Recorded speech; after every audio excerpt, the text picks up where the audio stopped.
12월 26일까지 지금 등록할 아이들 하고 있을 건데 12월 26일까지 수시의 결과들이 조금 더 기다려보고, 그래서 정시도 아직 정확하게 시작된 건 아닙니다. 엄밀히 따지면 저도 저번 주에 수능 성적이 발표가 되었지만 저번 주에 수능 성적이 발표가 되었지만 실제로 그 수능 성적에 대한 부분들을 수합을 하고 올해 수능이 어느 정도로 이렇게 출제가 되었고 그 결과들이 어떤 지표가 많은 학생들이 어느 그룹에 모여 있는가 이런 것들을 분석을 해야 되거든요.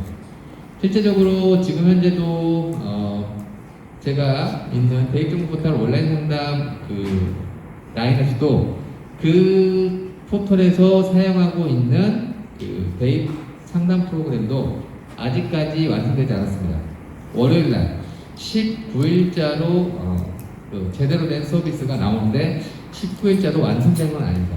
그리고 또 그 공교육에서 이제 정시에서 가장 경쟁력이 높은 센지나 프로그램, 서울시 교육정보연구원에서 만든 그 프로그램도 제가 이제 내일 그 프로그램에 올해 수능 현황에 따라서 각 대학교별 배치 점수를 잡고 그것들이 실제로 프로그램이 활용되는 건 23일부터입니다. 미리 말씀을 드리면, 그래서 아직까지 굉장히 정확한 올해 정시 상황에 대한 부분들에 대한 내용들이 아직까지 발표된 건 아니다. 그럼 제가 오늘 부모님들에게 설명할 건 뭐냐면, 정시에서 이런 부분들을 고민하셔가지고 대학들을 살펴보시는 게 필요하다라는 말씀을 저는 오늘 드리려고 합니다.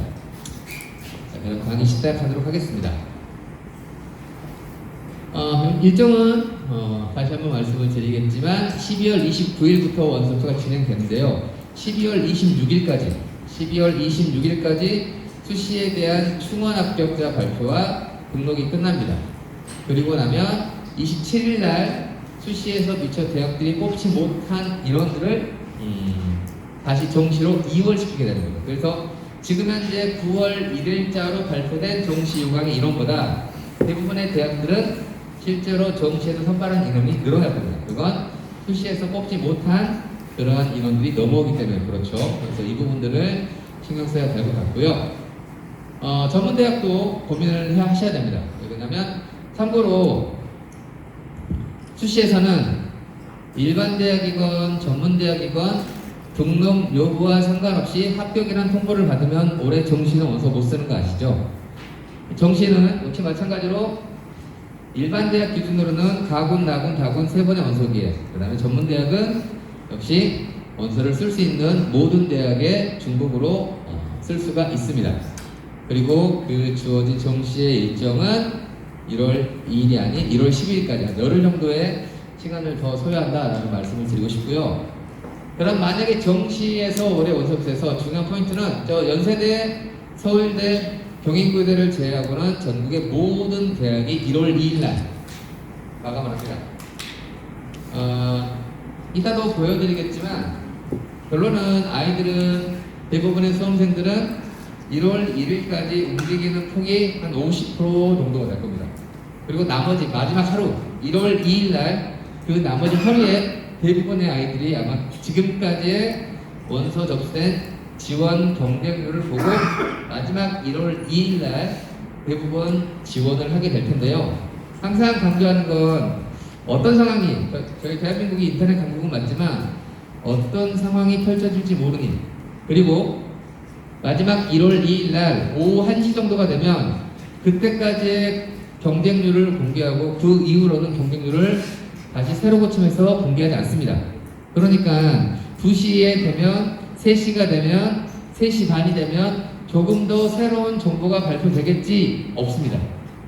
그래서 마감 시간 즈음에서 한 10분, 15분 남겨놓고 그때 원서 접수하다가 혹여라도 인터넷 잘못되는 상황들이 발생하지 않기를 미리미리 좀 챙기면 좋겠다라는 말씀을 드리고 싶습니다. 자, 정시에서 원서를 썼어요. 원하는 결과를 얻지 못했습니다. 그럼 올해 입시는 끝나냐? 그게 아닙니다. 정시에서 아까 제가 수시에서 대학들이 뽑고자 하는 인원들을 미처 다 뽑지 못했을 때 그걸 정시로 이월시킨다고 말씀을 드렸죠. 그러면 대학들이 정시에서 뽑고자 하는 다 뽑냐? 뽑지 못합니다. 그럼 안 뽑냐? 아닙니다. 마지막 2월 28일까지 3월 2일자로 새 학기가 시작되니까 마지막 날까지도 대학들에게 있어서 정시에서 뽑지 못한 인원들을 다시 한번 뽑을 수 있는 기회를 줍니다. 그게 바로 뭐냐면 추가 모집입니다. 참고로 오늘 저는 평택시에는 그 읍과 면단위는 그동안 지금 농어촌 학교도 있죠. 이따 마지막 페이지에 정시 농어촌장에 대한 설명도 드릴 건데요. 중요한 건 추가 모집에도 농어촌장이 살아있으면 그대로 살아있습니다. 그러면 수시에서는 전문대건 일반대학이건 합격하면 등록 여부와 상관없이 정시가 안 된다겠죠. 그럼 정시는 어떻게 되느냐? 첫 번째, 일반 대학은 다 떨어지고 전문대학만 합격하고 등록했어요. 그래도 추가 모집에 쓸 수 있습니다. 일반 대학. 두 번째, 일반 대학 합격했어요. 근데 왠지 마음에 안 들어요. 등록을 안 했어요. 쓸 수 있습니다. 세 번째, 합격했어요. 일반 대학에. 등록도 했어요. 그러다 찜찜해서 안 등록하고 포기를 했어요. 그래도 쓸 수 있습니다. 무슨 말이냐? 이 추가 모집에서의 일반 대학은 정시에 합격하고 정시에 등록만 안 하면 쓸 수 있다는 거예요. 전문대는 합격과 등록이 상관없이 일반 대학, 우리가 흔히 얘기하는 4년제 대학에 합격하고 등록하지만 않으면 쓸 수 있다. 다만 내가 원하는 대학이 추가 모집까지 원서를 뽑느냐라는 것들은 모르겠죠. 참고로 작년도에 추가 모집의 상황입니다. 이게 작년 상황이고요. 이건 재작년 상황입니다. 지방대학이 많이 못 뽑아요. 여전히.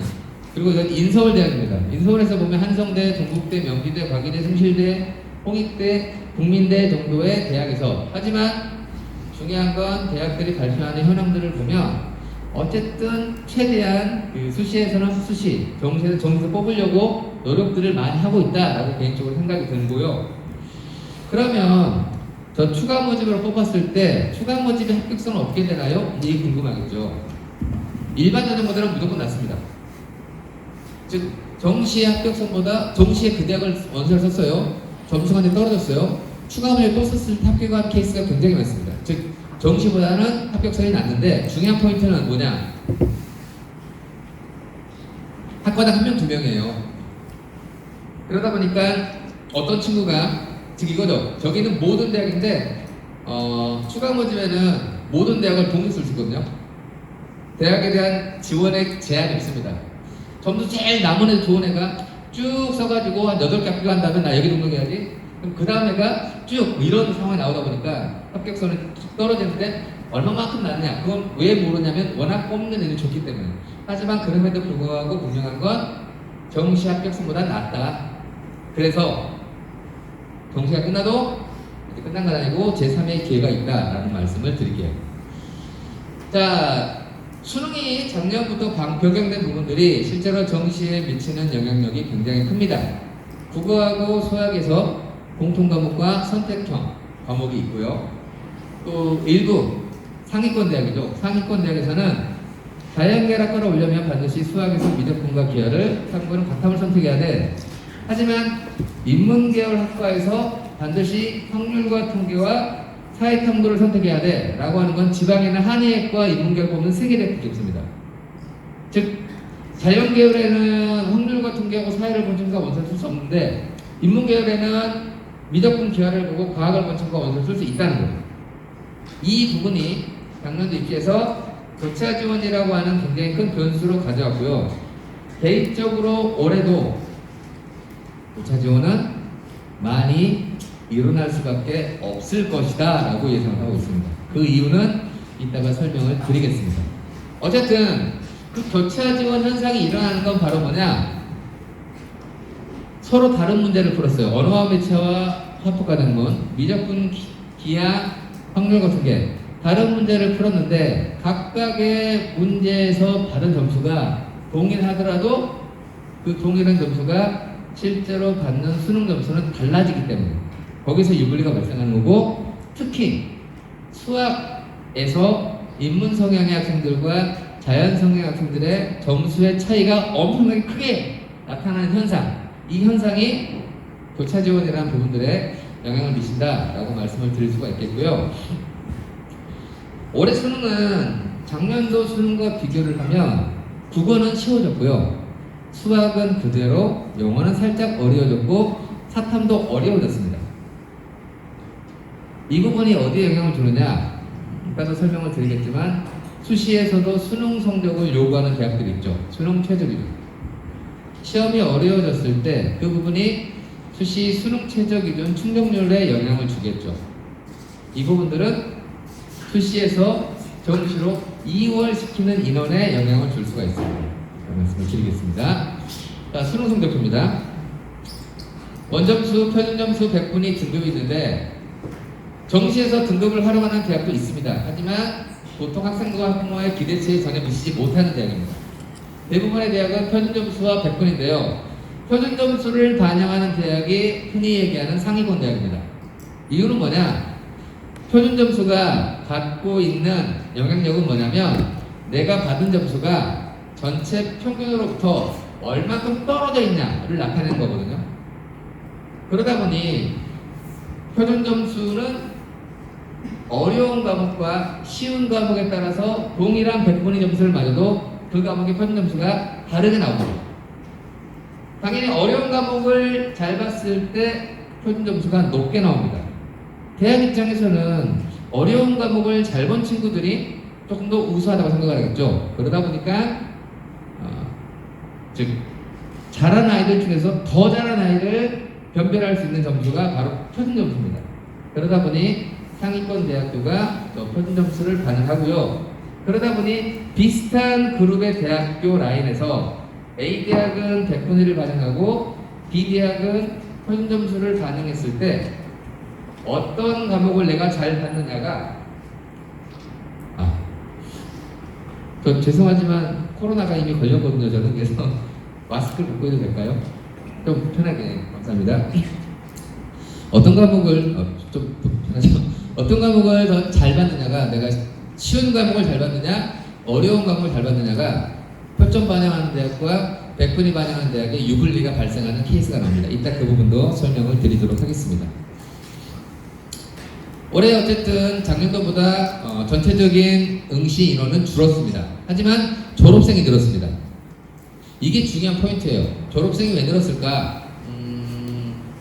작년에 일어난 현상이 교차 지원이 많이 나왔다겠죠. 평생 수학과 과학만 문제를 풀었어요. 고등학교 내내. 그런데 그 수학과 과학 점수가 잘 맞아서 자연계학과를 가려고 하니 건국대 정도밖에 못 가는 거예요. 근데 문과 아이들이 공부를 많이 못한단 말이죠. 문과는 비어요. 건대, 공대를 갈 수 있는데 인문계학과를 가면 서강대까지 올라가는 겁니다. 건대, 공대 갈까? 서강대, 인문계를 갈까? 일단 서강대 가자. 서강대 등록을 하고 다시 공부해서 다시 반수를 해야지 라고 작년에 생각한 친구들이 굉장히 많았습니다. 그러다 보니 자연스럽게 정시에서 졸업생의 응시 비율이 굉장히 늘었다라고 말씀을 드리고, 근데 여기서 중요한 포인트 이겁니다. 내가 지금 서강대 인문을 다닙니다. 건대, 공대를 작년에 갔었어요. 올해 시험을 봤습니다. 근데 여전히 건대, 공대밖에 못 가는 정도가 나오면 어떻게 될까요? 그래서 졸업생이 늘었다는 포인트에는 그 졸업생 모두가 다 정시에 응시한다고 볼 수는 없습니다. 특히 반수생 같은 경우에는. 제가 이제 저번 주에 서울에 있는 강동구청에 정상담을 했는데요. 한 어머니가 와가지고 저한테 하소연을 합니다. 자녀가 지금 딸인데 고대 의대를 다니고 있습니다. 근데 작년 수능 봤을 때 국어, 수학 다 맞고 사회탐구에서 과학에서 한 과목에서 하나 틀리고 하나 2개 틀렸습니다. 근데 엄마 입장에서는 서울대, 연대, 가톨릭대 의대를 보내고 싶은 거예요. 고대가 아니라. 근데 작년에 그렇게 틀리면 거기는 못 가거든요. 어차피 고대 의대가 맞아요. 그래서 올해 시험을 보러 간 거죠. 다시 한번 해봐라. 딸인데 가가지고 수능을 봤습니다. 올해 시험에서도 국어 다 맞고 수학 다 맞았는데 과탐에서 2개 틀리고 3개 틀렸습니다. 역시 못 갑니다. 중요한 건 수능 성적표가 나왔는데 올 고등급이 나왔어요. 딸이 다 풀고 억지로 틀린 것들 찍은 거예요. 자기는 그게 소원이었대요. 그래서 그 올 고등급 성적표를 액자에 붙여놨습니다. 그 친구는 극단적인 케이스지만 어쨌든 고려대학교 의대 1학년에서 지금 76명이 휴학했답니다. 중앙대 간호학과에서 한반 A, B, C, C반 한반 정도가 사라졌습니다. 1학 끝나고. 이게 다 저기로 간 거죠. 근데 그 친구들이 그렇게 2학기에 8월달부터 11월달까지 한 3달 정도 수능을 했을 때 그 결과가 작년에 받은 점수보다 높냐 낮냐가 이제 중요한 거예요. 낮게 나오거나 비슷하게 나오면 쓸 수 없어요. 그래서 지금 현재 올해 정시가 되게 어려운 게 작년도에 선택형 수능으로 인해서 자연계 성향의 친구들이 일단 대학을 높이고 인문계로 갔는데 거기서 공부가 재미없는 거예요. 맨날 수학과학 문제만 풀다가 갑자기 인문계 할 걸 갔는데 책 읽고 발표하고 토론하러 가니까 그걸 안 해봤거든요. 나는 수학 문제 풀고 답구하는 게 다였는데 재미를 못 느끼고 휴학하고 반수했는데 그 친구들의 올해 수능 분포가 내가 올해 쓸 수 있는 수능 분포가 나오느냐 쓸 수 없는 점수가 나오냐가 올해 입시에서 되게 큰 변수다라는 말씀을 우선 드리고 싶습니다. 재밌는 건 국어에서는 언어와 매체가 더 점수가 유리한 구조가 나오다 보니까 작년보다 응시 비율이 늘었고요. 수학도 역시 마찬가지로 미적분 45% 늘었죠. 저건 또 뭘 하냐면 그만큼 자연계열 응시 인원이 늘었다는 거잖아요. 즉 아까 말씀드린 자연계열 아이가 인문계열 학과 간 다음에 다시 자연계열 반수하는 그 상황이 늘었다. 저 친구들이 어떻게 움직일 것이냐가 되게 올해 변수다라는 말씀을 드리고 싶습니다. 재밌는 건 이따도 보여드리겠지만 모든 집중이 수학에서 확률과 통계, 미적분이 누가 더 유리하냐 여기에만 관심이 쏠려 있습니다. 근데 실은 이따도 보여드리겠지만 국어에서 오히려 점수가 더 나오고 있거든요. 더 재밌는 건 뭐냐, 국어에서 점수가 유리하게 나오는 언어와 매체에 자연계 성향의 과학 탐구 아이들이 더 점수가 좋다는 겁니다. 많다는 겁니다. 저게 언어와 매체가 문법 문제예요. 제가 수학인데요. 참고로 저도 이제 그 시험 감독 하다가 보면 국어 문제나 사회 과목 있으면 제가 그냥 풀어보거든요. 심심하니까 감독하다가. 그러면 어떤 문제가 나오냐면 다음 주어진 설명 중에서 가장 적합한 것은, 가장 옳은 것은 이런 문제가 있어요. 수학교사 입장에서는 말이 안 되거든요. 수학은 답 아니면 다 틀린 거거든요. 근데 가장 답인 거래요. 그게 이제 근데 언어와 매체가 무슨 문제냐? 문법이에요. 문법은 맞고 틀린 거죠. 그러니까 과학, 자연계 성향의 친구들의 논리적 어떤 사고에 적합한 상황인 거죠. 그러니까 우리가 단순히 미적분에서만 자연계 성향의 친구들이 점수를 유리하게 받는 구조가 나오겠지가 아니라 언어와 매체가 더 유리한 상황에서 그 언어와 매체를 선택한 집단도 보면 거기도 과학 탐구, 자연계 성향의 친구들이 많다니까 이중 더블로 점수를 먹고 있는 구조다라는 말씀을 드릴 수가 있겠습니다. 그럼 이 난리가 왜 났냐? 과거에는요, 서로 다른 문제를 풀면요, 나는 수학 가형, 나는 수학 나형, 그럼 저 빨간색이 칸막입니다. 쾅 문을 닫아요. 가형을 푼 집단에서 4%가 1등급, 나형은 나형끼리 4%가 1등급, 즉 그 두 집단을 안 섞었어요. 안 섞으면 어떻게 되느냐? 그러면 수학 나형, 문과 성향의 친구들이 푼 문제가 문과 성향의 친구들이 수학을 못하겠죠. 그럼 그 집단의 평균이 낮겠죠. 그럼 100점을 맞으면 아까 평균 점수가 뭐라고 했냐면 내가 맞은 점수가 평균으로부터 얼마나 떨어져 있냐예요. 그러면 수학 나형이 문과니까 평균이 낮은데 100점 맞으니까 평균으로보다 훨씬 더 멀겠죠. 그러니까 과거에는 수학 나형, 문과 집단의 평균 점수가 컸어요. 근데 이제 그게 아니라는 얘기예요. 저 구조에서 이제는 어떻게 바꾸느냐? 확률과 통계와 미적분과 기하 각각의 다른 문제를 풀었지만 다른 문제는 약 25%밖에 안 풀고 같은 문제를 75% 풀었어요.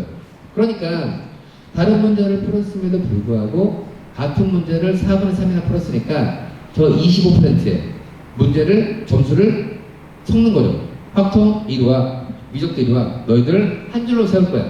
다른 문제를 풀었음에도 불구하고 저 오른쪽에 나와 있는 저의 조정 원점수라는 공식인데요. 그 조정 원점수라는 공식으로 그 점수를 바꿔가지고 한 줄로 세워요. 그런데 그렇게 저 공식을 한 줄로 세우는 과정에서 유불리가 발생하는 겁니다.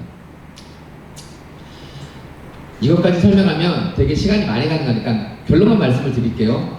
내가 선택한 집단이 나랑 같은 과목을 푸는 그 학생들의 공통 과목의 평균이 높으면 내 점수가 좋게 나옵니다. 즉 내가 선택한 집단이 공부를 잘하면 나도 유리하게 나오는 거예요. 내가 선택한 집단이 공부를 못하면 내 점수가 불리하게 나오는 거예요. 그런데 국어에서는 언어와 매체를 선택한 집단이 독서문학, 공통문학의 평균이 훨씬 높게 나옵니다. 그러니까 점수가 유리하게 나오는 거죠. 수학은 당연히 확률과 통계 집단과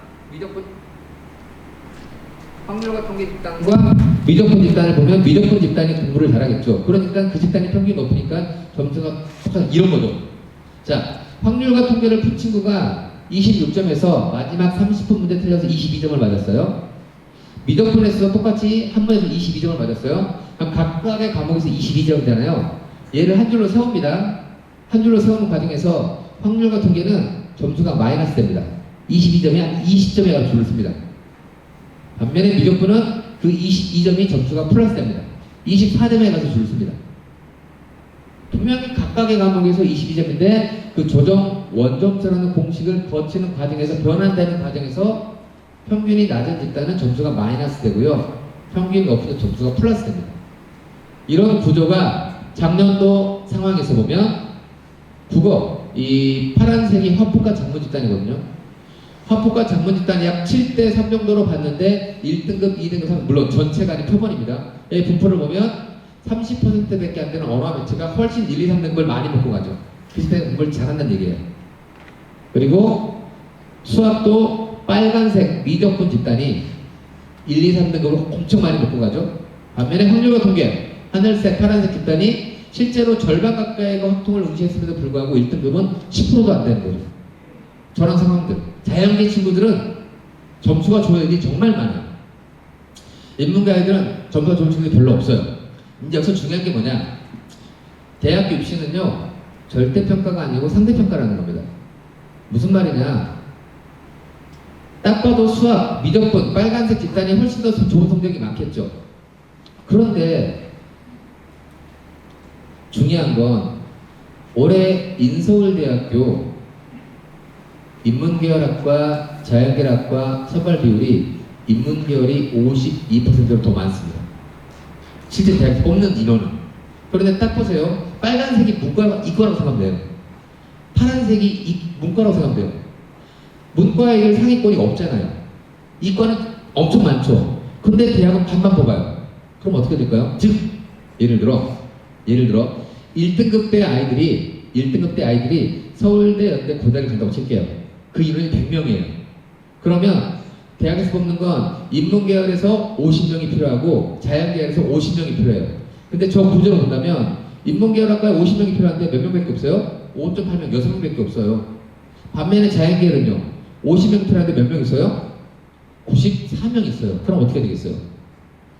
자연계열에서는 그 주어진 94명에서 50명 안 되게 나머지는 떨어지겠죠. 반면에 인문계열은요, 6명밖에 없어요. 채우고 밑에 있는 13명 너희 또 올라가고 밑에 있는 24명 너희 또 올라가. 이렇게 되는 거죠. 그러니까 자연계 입장에서는 내가 점수를 수학을 1등급 맞았는데 나는 군대 가야 되고 쟤는 2등급 맞았는데 그냥 싸우면 쟤는 2등급 3등급 맞은 애가 거길 간다고 말이 안 되는 거잖아요. 그러니까 자연계들이 못 붙이고 나 인문계열 갈래. 왜? 인문계열학과에 미적분, 기하, 과탐을 봐도 원서를 쓸 수 있으니까. 그래서 넘어간 거죠. 그래서 그전 왼쪽은 그 전의 상황입니다. 옛날에는 즉 수학 가형과 나형이 서로 구분됐을 때는 빨간색이 문과예요. 빨간색 문과 아이들인데 그 점수 좋은 애들이 더 많죠. 빨간색이 넓이가. 왜? 아까 얘기했지만 수학 나형에서 표점을 문과 애들이 더 잘 받으니까. 근데 작년 상황이에요. 오른쪽은 수학에서 이제 문이가 구분이 엄청 섞었네요. 문과 애들이 점수를 아까 못 받았잖아요. 그러다 보니 파란색 집단이 자연계 성향 집단인데 점수 오른쪽 끝이 좋은 거거든요. 파란색 아이들이 훨씬 많죠.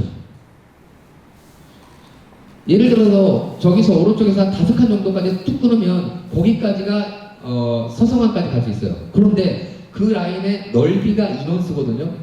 파란색은 엄청나게 넓이가 많죠. 반면에 빨간색은 없죠. 그게 그 학생의 학생 수예요. 그러니까 가만히 있으면 밀리는 거죠. 왜? 대학교는 상대평가니까. 50등까지만 서영고 갈 수 있어. 자연계는 80명이 있네. 문과는 10명밖에 없는데. 에이, 그러면 내가 문과과 가가지고 그 주어진 문과 50명을 참아야지. 이런 결과. 이게 지금 현재 정시에서 가장 어려운 상황입니다. 왜 그러냐면 그러면 몇 명이나 넘어갈 건데를 아무도 모른다는 거죠. 모든 학생들이 다 쌤 저는 그냥 문과 가서 대학교 올릴 내용 아닙니다. 어제도 저 경기도 정시상담 화상담 했는데 한 친구가 저는 그냥 컴퓨터 컴공이 좋아가지고 저는 그냥 컴공 가겠습니다. 그래서 안 넘어가겠대요. 그냥 건대 컴공 서강대만 안 가겠대요. 너 만약에 제가 점수를 봤을 때 문과로 돌리면 서강대 인문계열의 경상은 아니어도 갈 수 있어. 자기는 컴공이 배우고 싶어서 그냥 건대 컴공을 가겠다. 이런 친구도 분명히 있거든요. 모든 학생들이 나는 건대 컴공 안 가고 서강대 인문 갈 거야 라고 생각하지 않거든요. 그러니까 그 자연계 아이들도 몇 명이나 넘어갈 건데를 모르는 거죠. 그게 지금 현재 정시 상담에서 가장 어려운 부분이다 라고 말씀을 드릴 수가 있겠습니다. 그래서 실제로 서울대, 연대, 고대, 작년도 위에 있는 숫자는 지원 비율이고요, 밑에 있는 숫자는 합격 비율이에요. 서울대, 연대, 고대, 그 다음에 서강대, 성균, 한양대. 여기서 보시면 서강대는 거의 70%대가 인문계학과의 자연계열이 넘어갔죠. 이유가 뭐냐? 서강대학교는 인문계열도 수학 반영 비율이 제일 높습니다. 그러다 보니 수학에서 점수가 좋게 나오는데 문과에서 수학 반영이 높으니까 많이 넘어간 거죠. 반면에 성대는, 저게 올해 서강대학교 성대의 차이점이 올해의 입시에서 아직 발표하지 않은 대학교 병표에서 차이점이다 라는 것들 이따 다시 한번 설명을 드리겠습니다. 하지만 저것도 모든 점수에도 많지 않아요. 지금 5월 3등급 정도 라인 밑으로 가게 되면 문과 자연, 인문 자연 성의 아이들이 비슷하게 나옵니다. 그런데 그 밑에 가면 안 넘어가요. 즉 저렇게 넘어가는 현상은 아까도 보셨겠, 이따도 다시 한번 설명을 드리겠지만 특정 점수 때 한 360점 라인, 그 라인까지 보면 그 라인에서 자연계 아이들이 더 많기 때문에 그 윗라인에서 저런 움직임이 일어나는 거고, 지방고정 6대 이상 밑으로 내려가게 되면 저런 효과가 별로 안 나타난다라는 말씀을 드리고 싶습니다. 그래서 이건 뭐냐, 작년에 서울시 프로그램에서 아마 자연계 성향의 친구들이 인문계열로 한 30% 정도 넘어가지 않을까를 예상하고 배치점을 만들었어요. 근데 실제 입결은 더 올라갔어요. 올라갔단 말은 무슨 말일까요? 문과 아이들이 없으니까 점수가 낮을 거잖아요. 낮게 배치했는데 자연계 아이들이 30% 정도 넘어오겠지 해서 점수를 올려놨다고요. 근데 실제 결과는 더 올라갔어요. 더 올라가면 뭘 의미하죠? 더 넘어간다는 얘기죠. 예상보다. 그죠? 근데 중요한 건 그 각각의 점수가 올라간 폭, 즉 기울기가, 저 화살표의 기울기가 모두 동일하지 않죠. 어떤 건 느슨하고 어떤 건 가파르죠. 즉 특정 점수대에 따라서의 넘어가는 비율이 다르다는 얘기입니다. 저런 부분들이 작년에 일어났다. 그래서 재작년과 2021 학년도와 작년 2022 학년도에 정시 선발 인원은 작년에 엄청 늘었어요. 그럼 생각해보세요. 예전에는 100명 중에 25등까지만 뽑다가 100명 중에 32명까지 뽑습니다. 그럼 대학생에서는 25등까지 합격하다가 32등까지 합격을 하니까 합격선은 어떻게 되죠? 내려가야 되죠. 그런데 작년에 자연계열은 안 내려갔어요.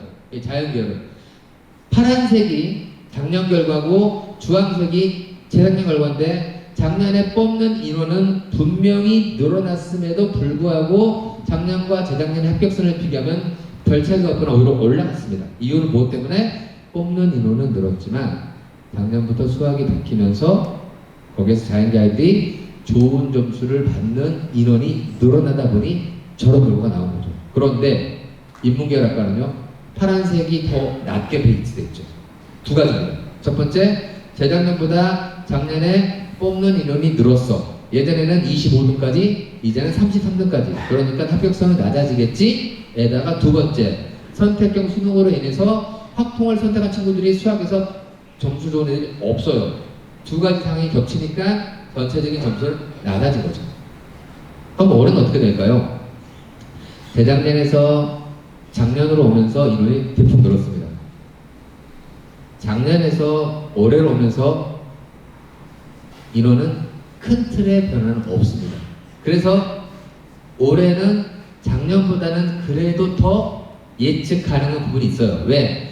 늘어난 정시 인원에 의한 입결이 형성되었고, 그 형성된 입결에 대해서 올해 인원의 변동폭이 그리 크지 않기 때문에 올해는 전년도 결과를 바탕으로 어느 정도는 예측 가능한 부분들이 훨씬 더 커졌다라고 말씀을 드릴 수가 있겠습니다. 자, 그래서 작년도와 올해의 정시상을 본다면 대학별 전형 분범이나 모집 인원이 비슷합니다. 전년도 입결을 활용할 수가 있어요. 그리고 통합형 수능, 그래서 언내가 유리하고 미적분이 유리하고 그거 똑같습니다. 그렇기 때문에 올해도 자연계 아이들이 문과로 넘어갈 거예요. 여기까지 똑같아요. 근데 얼마가 넘어갈 거냐를 몰라요. 그 부분이 변수입니다. 이 점수대에서 30%가 넘어갈까 50%가 넘어갈까 모른다는 거죠. 그게 변수입니다. 그러면 올해와 작년의 차이점은 뭐냐? 첫 번째, 아까 제가 국어가 쉬워졌다고 했죠? 작년에 국어의 표점은 147이었습니다. 근데 올해 134, 한 10몇 점 줄었어요. 중요한 건 뭐냐? 작년도의 입결은 작년도 변표용이 140점대의 점수를 가지고 표준 점수를 더하고 빼고 합니다. 근데 그게 올해 134로 줄었어요. 그런데 그걸 단순 비교하면 작년엔 제일 잘하는 애가 130, 올해 제일 130이에요. 10몇 점 차이가 나죠? 근데 그 나타나는 거예요. 작년 점수보다 올해 A가 10몇 점 줄었네? 전국 1등인데도? 그거는 표점이 바뀌어서 그런 거죠. 표준 점수를 반영한 대학. 표준 점수를 반영한 대학교에 작년도 환산 점수와 올해의 환산 점수를 다이렉트로 비교를 못 한다는 거죠. 왜? 작년도 만점은 140대 후반이었고 올해 만점 130 중반인데 그러면 당연히 올해는 134점을 집어넣으면 전국 1등인데 작년에는 140을 집어넣어도 에이 별로였어요. 그러니까 점수가 달라졌으니 작년도 환산 점수와 올해 환산 점수를 그대로 비교하는 건 굉장히 위험하다는 얘기죠. 표준 점수를 반영한다고. 그러나 100분의 1을 반영한다고 상관없습니다. 왜? 100분의 1은 너가 작년에 이 정도 위치였어. 올해 이 정도 위치였어. 그래서 100분의 1을 반영하는 대학교는 전년도 입결, 전년도 환산 점수를 보고 올해 지원 여부를 판단하는 건 괜찮은데요. 표준 점수를 반영하는 대학교는 위험하다. 특히 상위권으로 올라갈수록. 그래서 뭐가 필요하냐? 환산 점수대별 작년도의 누적 100분. 올해 환산점 대비 누적 100분. 그래서 지금 현재 공교육에서 사용하는 두 개의 프로그램이 올해 둘 다 점수 산출 구조를 바꾼 것들 중에 하나가 작년 집단에서의 그 환산점의 등수, 올해 집단에서의 환산된 등수.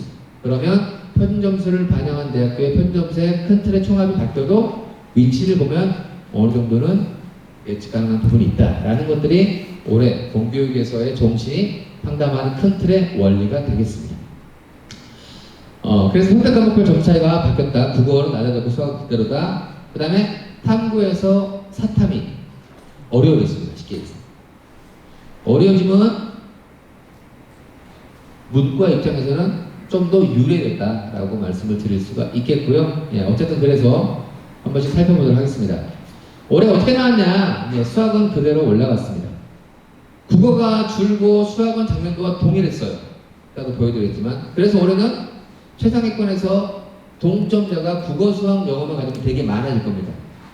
그래서 탐구에서 몇 점 맞았냐에 의한 아이들의 변별이 될 가능성이 매우 크다라는 말씀들을 드릴 수가 있겠고요. 예, 비슷합니다. 아까 했던 말들을 다시 한번 정리를 한 거고요. 실제로 보시면 작년도 국어는 최고 표점이 149였어요. 올해는 134로 15점이 줄었습니다. 저게 가장 큰 거죠. 저게 가장 큽니다. 작년에는 1등급 내에서의 표준 점수가 17개나 있었어요. 근데 올해는 9개로 줄었어요. 자, 1등급 어차피 4%잖아요. 작년에 그 4%의 인원을 17개 단계로 쪼개놨었어요. 근데 올해는 4%를 9개로 쪼개놓는다는 얘기예요. 17조각 쪼개놓다가 9조각 쪼개놓으면 당연히 동점자는 더 많아지겠죠. 이 상황. 1등급은 화답 기준으로 92점. 그리고 엄매는 거꾸로. 엄매 기준으로 92점, 화답 기준으로 96점까지가 1등급이다. 수학도 작년보다 최고 표점은 줄었습니다. 하지만 여전히 그럼에도 불구하고 수학은 145라는 높은 표점을 보였고요. 작년도 최고 만점이 2,700명인데 올해 최고 만점이 934명으로 좀 더 어렵게. 평균은 높아졌지만 최고 난이도를 다 푸는 만점자는 줄었다라는 말씀들을 드릴 수가 있겠고 1등급은 84점에서 미적분에서 1등급을 맞았고 저 84점이 즉 4개 틀린 거거든요. 사전달이 4개 틀린 친구까지가 5%가 넘어갑니다. 근데 동점자가 많아지다 보니 중간 숙제를 중요하거든요.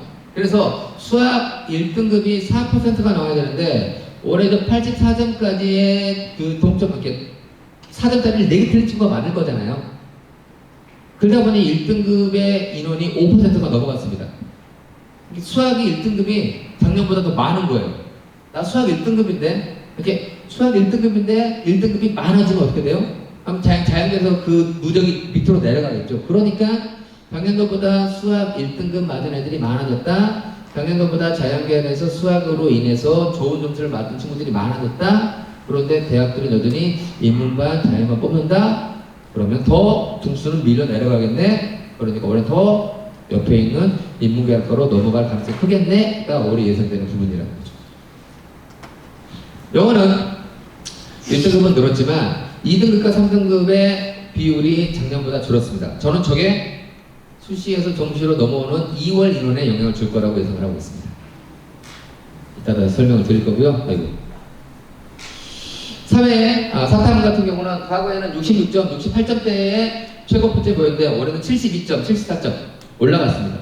반면에 과학은 대부분 70 이상인데 작년에는 지구과학2가 77로 엄청나게 높은 표점에서 올해는 67로 제일 낮아졌습니다. 서울대에 지원하는 친구들이 지구과학2를 선택했다면 올해 폭망이다 라고 말씀드릴 수가 있겠습니다. 이게 작년 상황입니다. 보시면 여기가 얘가 다 맞은 애예요. 얘가 4등짜리 하나 틀린 애, 얘가 4등짜리 2개 틀린 애, 얘가 4등짜리 3개 틀린 애, 중간중간 애가 2점짜리 3점짜리 틀린 애들 저렇게 되거든요. 어차피 기본적으로 저렇게 나온다는 얘기죠. 근데 저기에 작년에는 국어가 세밀하게 국어 수학이 합쳐질 거잖아요. 근데 올해는 똑같이 4점짜리 다 맞고 하나 틀린 애가 있는데 거기에 국어가 왼쪽으로 쏠렸죠. 무슨 말이냐? 이겁니다. 그래서 올해 보면은, 자, 여기 올해입니다. 왼쪽이 올해인데, 작년과 올해를 비교해 볼게요. 파란색이 더 점수 좋은 구조가, 빨간색 위에 있는 넓이가 작년이 많은 것 같으세요? 올해가 많은 것 같으세요? 올해가 더 많죠? 빨간색 그래프와 파란색 그래프가 있는데, 이게 빨간색 그래프 위에 있는 넓이를 보시자고요. 저게 2022이고, 이거 2023이에요. 어디가 더 많아 보이세요? 2023이 더 많아 보이죠? 저게 아까 말씀드린 자연계에서 점수 좋은 친구들이 더 작년보다 많다. 걔들이 그러면 넘어올 것이다. 더 넘어올 수 있는 게 더 많으니까. 그러면 더 많다는 얘기는 저걸 자연계로만 쭉 줄을 세우면 더 밑으로 대학이 내려가거든요. 그러니까 옆으로 넘어가는 구조가 나올 것이다 라는 부분이 되겠고요. 이겁니다. 2023과 2024의 수학의 분포는 비슷합니다. 거기에 국어가 올해 작년입니다. 작년에 훨씬 더 많이 쪼개지죠. 그러다 보니 올해가 더 동점자가 많아진다는 얘기죠. 그러니 국어 수학에서 동점자가 많아진 상황에서 탐구가 들어오는 상황에서의 별의 능력들을 탐구가 훨씬 더 많이 가져갈 것이다 라는 말씀 드릴 수가 있겠습니다. 그럼 올해의 표본은 어떻게 되느냐? 먼저 아까는 올해입니다. 역시 올해도 언어와 매체, 아까 작년보다 늘었다고 말씀을 드렸죠. 35% 봤는데 저희가 모은 표본은 엄매가 41%입니다. 더 많죠, 표본에서. 이유는 서울시 데이터가 많기 때문에 그래요. 그런데 보시면 1등급, 2등급 언어와 매체 선택하는 아이들이 훨씬 더 많아졌고요. 그것들을 뭐 가져왔냐? 올 3등급 정도. 올 3등급 정도를 맞는 친구들의까지 분포입니다. 모은 데이터에서 단순히 편점삽을 올 3등급까지 모은 아이들을 봤더니 언어와 매체 선택한 친구들이 엄청나게 먹는 거죠. 그죠? 수학 역시 마찬가지로 올해도 여전히 확률과 통계를 선택한 친구들의 비율이 안 좋고 미적분이 좋습니다. 재밌는 건 역시 올 3등급 때 아이들까지의 미적분을 선택한 집단의 비율입니다. 중요한 건 최고 표점 416에서 425까지의 확통 아이들은 단 한 명도 없었습니다. 서울시 표본에서. 작년보다 훨씬 더 썰림 현상이 심하다는 얘기죠. 이게 딱 그거예요. 3등급까지 해서 빨간색과 녹색이 자연계 아이들, 파란색이 문과 아이들. 근데 대학은 어떻게 뽑는다고요? 가운데 쭉 줄 세워서 왼쪽이 인문계, 오른쪽이 자연계. 이 상황입니다. 여기에서 변수가 계속 말씀드린 변수가 나오는 거죠. 내려갈 바에 옆으로 갈래? 대신에 전과를 하든지 아니면 반수를 하든지. 나름 추정해본 결과입니다. 올해 수능 결과면 똑같이 100점을 맞으면 언어와 매체는 134라는 표점을 맞았고요. 화작은 130을 맞았어요. 중요한 건 국어 같은 경우는 언어와 매체에서 2개 틀린 친구가 화작 만점보다 더 점수를 많이 받았고요. 수학 역시 보면 국어는 4점 차이, 근데 수학은 3점 차이. 그리고 올해는 작년에는 기하가 확률과 통계보다 점수가 좋게 나온 부자지만 올해는 같이 나옵니다. 그래서 다들 수학에만 신경을 쓰니까 수학에서의 과목 선택권의 차이는 줄였지만 국어는 다들 문과일 거라고 생각을 안 하니까 편차가 늘었다라고 이해하시면 될 것 같습니다. 탐구입니다. 동아시아사가 제일 쉬웠어요. 쉽게 얘기해서 65 만점을 맞아도 그죠? 그리고 나머지는 올라갔습니다. 과학은 보시면 지구과학만 60이고 나머지 70입니다. 이 두 개를 작년 거를 비교하면 죄송합니다. 빨간색이 과탐이고 검은색의 숫자가 사탐이거든요. 작년보다 올해가 더 올라갔죠. 저게 뭐에 연결되느냐면요. 탐구는 응시하는 집단도 다르고 출제하는 난이도도 다릅니다. 그러다 보니까 대학에서 탐구를 반영하는데 되게 골머리를 알아요.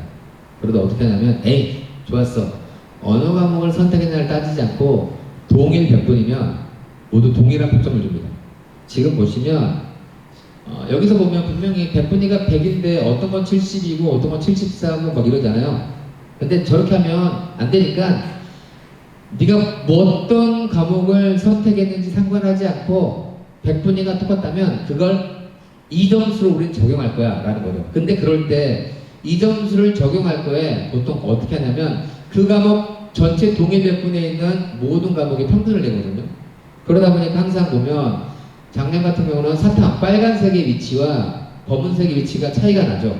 그러니까 동일 100분의 평균을 내면 과학이 유리하게 나왔어요. 그러니까 단순히 수학만 점수를 잘 받는 게 아니라 탐구에서도 과탐이 사탐보다 점수를 대학이 유리하게 줘요. 더 넘어가기 쉽겠죠.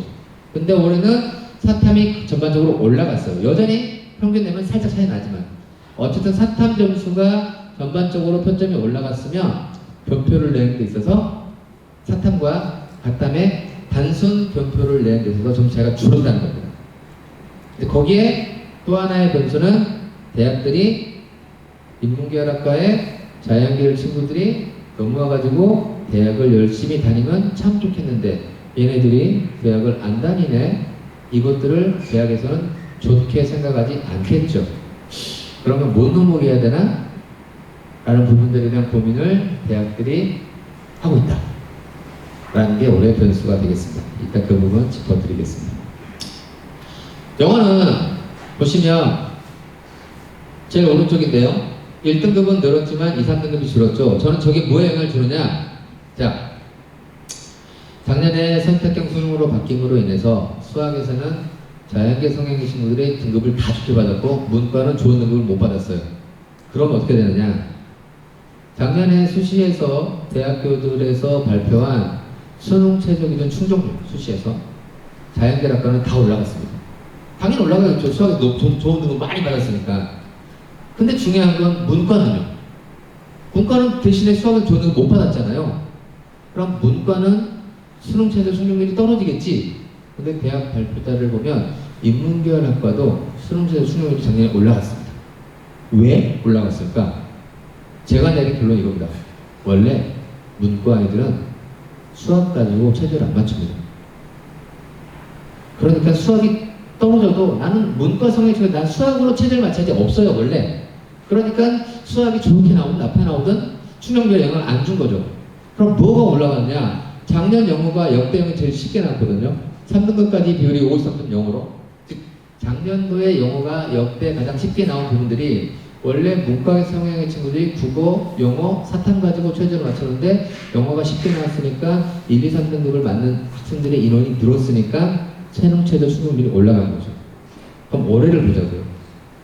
올해는 어쨌든 작년 대비 1등급은 늘었지만 2, 3등급 특히 경기도에서 서울로 올라가려는 친구들, 서울에서 요구하는 수능 제도가 2기합 4에서 2기합 7입니다. 영어 2나 3을 맞아야 돼요. 를 보자면 거기에서 비율이 줄었습니다. 저기에서는 자연 계열이 아닌 인문계열학과, 수학은 어차피 차지하고 국어, 영어, 탐구인데 영어에서 1, 2, 3등급의 비율이 줄었다는 얘기는 문과 학생들의 수능체제 충족률이 떨어질 가능성이 높다는 얘기입니다. 이 부분들은 뭐와 연결되느냐? 수시에서 미처 뽑지 못해서 정시로 이월시킬 때 자연계열 학과보다는 인문계열 학과에서 더 많이 넘어올 가능성이 크다는 얘기죠. 이것도 그럼 또 문제입니다. 가뜩이나 문과는 애들이 없어가지고 못 채워서 넘어오는데 2월도 현재 상황을 보면 인문계열 학과에서 넘어올 가능성이 크다는 얘기죠. 이런 것들이 올해 입시의 변수다라고 말씀을 드릴 수가 있겠습니다. 자, 그러면 정시를 보통 저희가 원서를 쓸 때는 크게 두 가지입니다. 머리로 분석을 하고 가슴으로 원서를 써야 됩니다. 그러면 머리로 분석하고 가슴으로 원서를 쓸 때 머리로 분석하는 포인트는 두 가지가 있습니다. 이론적인 부분에서 점수 산출 부분에서, 물론 점수를 가슴으로 원서를 쓸 때도 역시 마찬가지로 이론적인 부분과 점수 산출 부분에서 역시 유불리는 나오는데요. 어쨌든 그래서 인원에 대한 부분들에서 어떤 것들을 신경 써야 되는지라는 부분들을 먼저 말씀을 드리도록 하겠습니다. 전체적으로 몇 명 뽑는데 각 대학교가 어디 군에서 뽑는데 그 군에서 몇 명을 뽑는데 최초 선발 인원에서 과연 수시에서 얼마나 넘어올 건데, 그리고 실제로 내가 쓰고 싶은 대학교의 경쟁률이 어떻게 될 건데, 마지막으로 수시도 마찬가지고요. 최초 합격은 어찌 보면 너무 낮게 점수를 쓴 걸 수도 있어요. 제일 좋은 건 마지막 총원 합격 발표일 6시에 전화 받는 겁니다. 즉 마지막에 문 닫고 들어가는 친구가 실은 원서는 가장 잘 쓴 거죠. 그죠? 어쨌든 합격을 한 거니까. 그죠? 우리가 합격을 했을 때 물론 장학생이면 좋겠지만 장학생은 거꾸로 점수를 낮게 쓴 거잖아요. 그러니까 밑에 있는 경쟁률과 그 다음에 추가 합격까지 고려한 저 밑에 있는 4번과 5번은 가슴으로 지원 판단하는 거고요. 위에 있는 1번, 2번, 3번은 머리입니다. 이성적으로. 그래서 현재는 어떻게 된다라는 부분들 하나씩 살펴보겠습니다. 어쨌든 전국적으로 본다면 작년보다 올해 정시 선발 인원은 줄었습니다. 근데 저희가 전국에 있는 모든 대학을 원서 쓸 건 아니잖아요. 수도권으로 보자면 서울, 인서울은 작년 대비 약 924명이 줄었고요. 경기도는 2,441명이 늘었습니다. 인천은 줄었습니다. 그래서 어쨌든 저희 수도권 입장에서 본다면 작년보다 뽑는 인원은 는 거죠. 근데 결론 저기도 보면 인서울은 줄었네요. 인서울에 대학교 몇 개인지 아십니까? 40개 있습니다. 근데 그 중에는 못 들어본 대학도 있을 거예요. 서울 한영대 모르시죠? 강서대 모르시잖아요. 그죠? 송신대나 성공회대라는 사람들 들어보셨죠? 추기예술대학교 모르시잖아요. 근데 어쨌든 그런 서울에서 중하위권 아래쪽에 속해 있는 대학들이 정시 선발률을 줄였어요. 실제적으로 상위 15개 대학은 올해와 작년을 비교하면 오히려 늘었습니다. 서강대가 작년 대비 1명 줄었고 홍익대가 40명, 아니면 나머지 대부분은 늘었어요. 서울대 330, 중앙대 558, 경기대 136명. 그렇죠? 그래서 어쨌든 대학들이 저게 볼머리예요. 저게 대학들의 의지로 늘린 게 아니거든요. 교육부가 늘리라고 늘린 거거든요. 너희들은 40% 뽑아야 돼. 40% 뽑아야 됩니다. 그러니까 40% 뽑아야 되는데 입결은 많이 뽑다 보니까 예전 대비 낮게 나오고, 가뜩이나 자연계는 어느 정도 전년 등급을 비슷하게 나오는데 인문계열 입결에서 빵꾸가 나고 또 애들이 막상 와가지고 대학을 안 다니고 등록을 하고요. 안 다니잖아요. 그러면 대학이 그 일을 총원할 수 있는 기회가 딱 한 번 있습니다. 뭐? 편입.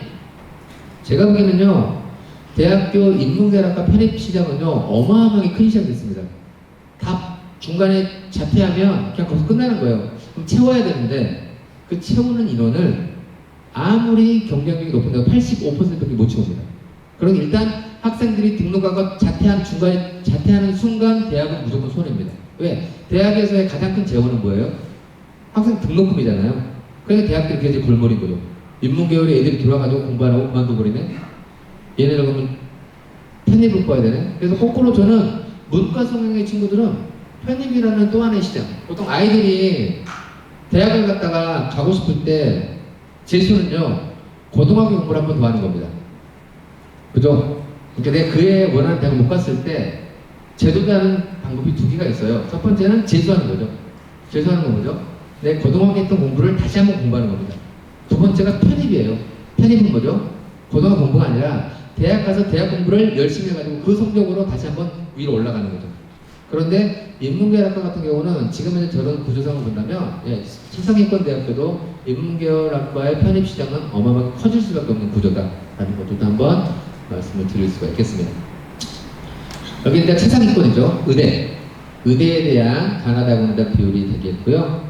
그다음에 치대, 상대적으로 치대는 별로 없습니다. 한의대도 역시 마찬가지고요. 의대, 치대, 한의대, 약대가 굉장히 많습니다.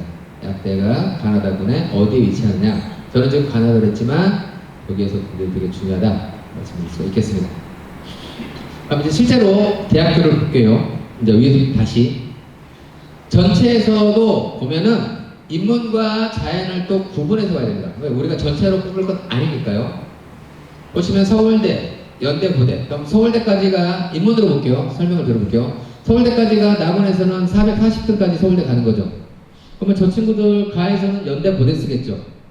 근데 가군에서 연대, 고대가 약 1400명대까지 뽑네요. 즉 가군에서 1400등은 연고대까지 갈 수 있습니다. 근데 그 친구들 중에서는 나에서는 어딜 쓰고요? 서울대를 쓰겠죠. 근데 거기 못 쓰면 거기 500등을 안 주면 걔는 어디 쓸까요? 서강대를 쓸 수밖에 없잖아요. 그럼 서강대 쓴 친구들 입장에서는 내가 천등인데 천등이에요. 가군에서 연대고대 위치가 됩니다. 나의 서울대 못 쓰니까 서강대를 씁니다. 그러면 둘 다 합격하면 어딜 갈까요? 연대고대 등록하겠죠. 그 순간 서강대는 실제로는 1400등 안에도 합격이 가능. 이런 지원 경향이 생기는 거예요. 재밌는 건 성대부터는 한 군에서 뽑는 게 아니라 가군과 나군에 걸쳐서 뽑습니다. 그런데 문과로 보면 가군에서 388명, 나군에서 281명이에요. 당장 보기에는 가군이 더 많이 뽑죠. 그죠? 그리고 상대적 누적 등수도 가군이 더 낮아요. 1700등까지. 나군은 합치면 1000등이에요. 그죠? 뭐 그런 것들. 그런데 보면 나군에서 더 조금 뽑지만 대신에 성대 입장에서도 그럼 나군들 안 올 거야? 나군에 좋은 학과를 위해서합니다. 글로벌 경영, 글로벌 리더, 사회과학대. 자연계열도 마찬가지예요. 자연계열은 거꾸로 나군에서 많이 뽑네요. 성균관대가. 그죠? 가군에 조금 뽑죠. 그래서 가에다 뭘 넣느냐? 글로벌 바이오, 의대, 약대, 반도체 시스템. 단순히 내가 가고 싶은 대학이 단순히 보고 성대는 가군에서 많이 뽑으니까 가군이 유리하게 내가 아닐 수 있다는 얘기죠. 그런 것들. 예를 들어서 보면 다군은요 계속 안 뽑다가 중앙대에서 뽑죠. 서강대, 성대, 한양대를 쓰는 친구들은 가군에서 의대, 약대, 치대, 한의대를 쓸 수 있는 점수가 아니에요. 그럼 걔들은 무조건 어디밖에 못 쓸까요? 중대밖에 못 쓰겠죠. 자, 서강대, 성대 합격하고 중대 합격했어요. 다 어디 정도 갈까요? 그러면 다군의 중대는 어마어마하게 돌겠죠. 그러니까 다군에다가 좋은 학과를 두는 거예요. 가는 경영, 나는 소프트, 전자전기. 저런 식으로 대학들은 단순히 가군과 나군과 다군의 인원 배치도 누적 등수에 대한 인원 배치를 하는 것뿐만 아니라 조금 뽑는데 대신에 아이들한테 유도를 하기 위해서 좋은 경쟁이 높은 학과. 단순하게 대학을 보실 때는 우리 군은 어디서 많이 뽑지만 보시면 안 되고 거기에서도 내가 가고 싶은 학과가 어디 있는지. 예를 들어 내가 가고 싶은 학과는 컴퓨터예요. 근데 그게 조금 가군이 있어요. 그럼 안 쓸 거예요? 써야죠. 그죠? 그러니까 대학이 가군, 나군, 다군 어디에 인원을 배치하는지 내가 가고 싶은 학과는 어느 군에 있는지 그런 것까지 고려해서 봐야 됩니다. 여기까지 누적 등수고요. 자, 그 다음 그룹입니다. 근데 앞에 이제는 이 누적 등수와 이 건동, 홍수까지 누적 인원 인문은 8,300명, 자연 8,600명. 저 누적 등수가 그대로 그 다음 대학으로 연결이 될까요? 안 될까요? 안 됩니다. 왜 안 될까요? 저희 입장에서는 저기서 바로 여기로 연결되지만 지방에서는 이 두 페이지 사이에 뭐가 있을까요? 부산대, 경북대, 전남대, 지방고점 국립대가 있습니다. 저 입장에서 국민대학교하고 전남대를 어디 보내시겠어요? 국민대, 전남대. 고민하시지만 국민대를 보내실 거잖아요. 근데 아래는 전혀 아니거든요. 그러다 보니 그 누적 등수라고 하는 것들이 그 다음 페이지부터 적용이 안 됩니다. 그럼 여기서 뭐냐? 여기서부터는 그 그룹입니다. 국민수실 세종 방기됐을 때 어떻게 쓸까? 여기 있을 때 어떻게 쓸까? 가천대 경기대를 어떻게 이렇게 봐야 됩니다. 위에 누적이 쭉 내려서 여기 가천대까지가 14,000명이니까 여기는 13,000명이네가 아닙니다. 여기서부터는 위에 누적이 아닌 내가 가천대를 쓸 거니까 가천대를 쓰려고 하는데 가천대는 가군에서 제일 많이 뽑네? 그럼 가천대 경기대가 같이 묶는 라인이잖아요. 근데 경기대가 어디 있어요? 가군에서 그렇게 안 뽑아요. 그죠? 그래서 가군은 경기대를 쓰는 거죠. 그럼 가군하고 가천대는 가군이지만 어서 가나 나에서 써야겠죠. 그런데 보면 아무래도 가에는 237명, 나에는 33명. 당연히 어디 쓰는 게 좀 더 가겠죠. 그러면 가와 다가 잡혔죠. 그럼 나를 어디 쓸까? 안정권으로 낮출 것인가? 위로 올릴 것인가? 위로 올릴 때 가면 위로 올릴 때 나군에 뭐가 있나? 상명대 위 비슷하잖아. 안 할래. 어디까지? 당국대? 당국대가 좋겠네. 233명 나. 이런 식의 세팅이 되는 겁니다. 대학을 쓸 때는 그래서 대학 영수를 쓸 때는 점수대에 따른 적정이 있고 안정이 있고 상승 소신이 있을 거잖아요. 그것들에 대한 분별 배치를 어떻게 하느냐? 일단 내 점수대에 맞는 대학교, 그 대학교의 점수대가 어느 군에서 가장 많이 뽑느냐? 구분을 잡고 거기를 합격하는 가정하에 비슷한 대학교의 위치에 대해서 분별 인원 이런 것들을 통해서 지원할 대학교 리스트 라인을 잡는다라는 거죠. 근데 이 부분을 잡기가 저 입장에서야 가천대 경기대 비슷하니까 하겠지만 학생들, 학부모님들 입장에서는 저 라인 잡기가 제일 어렵죠. 저런 부분들을 이제는 그래도 다른 선생님들 통해서 점수대에 맞는 대학이 어디인가요? 일단 이 우리 아이의 점수대에는 어느 대학이 걸려요? 그 대학들을 가져오는 거죠. 그 대학교 기준으로 플러스 마이너스 위아래 대학들 가고 싶은 대학교 점수대 이렇게 하네. 여기는 소신이구나. 여기는 상해이구나. 안 되겠네. 뭐 이렇게 좀 찾는 게 필요하다라고 말씀을 드릴 수가 있겠습니다. 마찬가지입니다. 여대를 쓴다. 나는 인서울 무조건 갈래. 여대를 쓸 거야. 여대를 딱 보니까 덕성여대가 나군에 딱 211명을 제일 많이 뽑잖아요. 인문을 따지면. 그럼 나군에 덕성을 쓴다고 치자. 그러면 가하다에서는 서울여대하고 다행히 서울여대가 가나 다에 몰려있네. 서울여대, 덕성여대 두 개 쓰기는 애매하잖아. 하나만 써야지. 그리고 하나는 남녀공학대학도 한번 써봐야지. 아까 상명대가 나군이었는데 독성과 겹치네. 상명은 쓸 수 없겠네.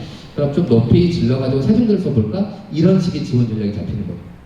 그래서 점수대에 맞는 대학교를 고르고 내가 점수대에 맞는 대학교가 다군에서만 뽑네? 그럼 일단 여기는 써야겠네. 그럼 가나를 어떻게 쓸까? 위로 올렸을까? 비슷한 라인 쓸까? 이런 식으로 찾아가는 것들. 만약에 가천대하고 경기대가 둘 다 겹쳤어요. 근데 경기대가 다군에서 무조건 뽑는데 내가 가고 싶은 가천대도 다군에 뽑아요. 근데 이럴 때 고민을 하는 거죠. 난 가천대를 갈 거야. 그럼 경기대 버리고 거기다 뭘 넣을까? 이런 식의 고민들.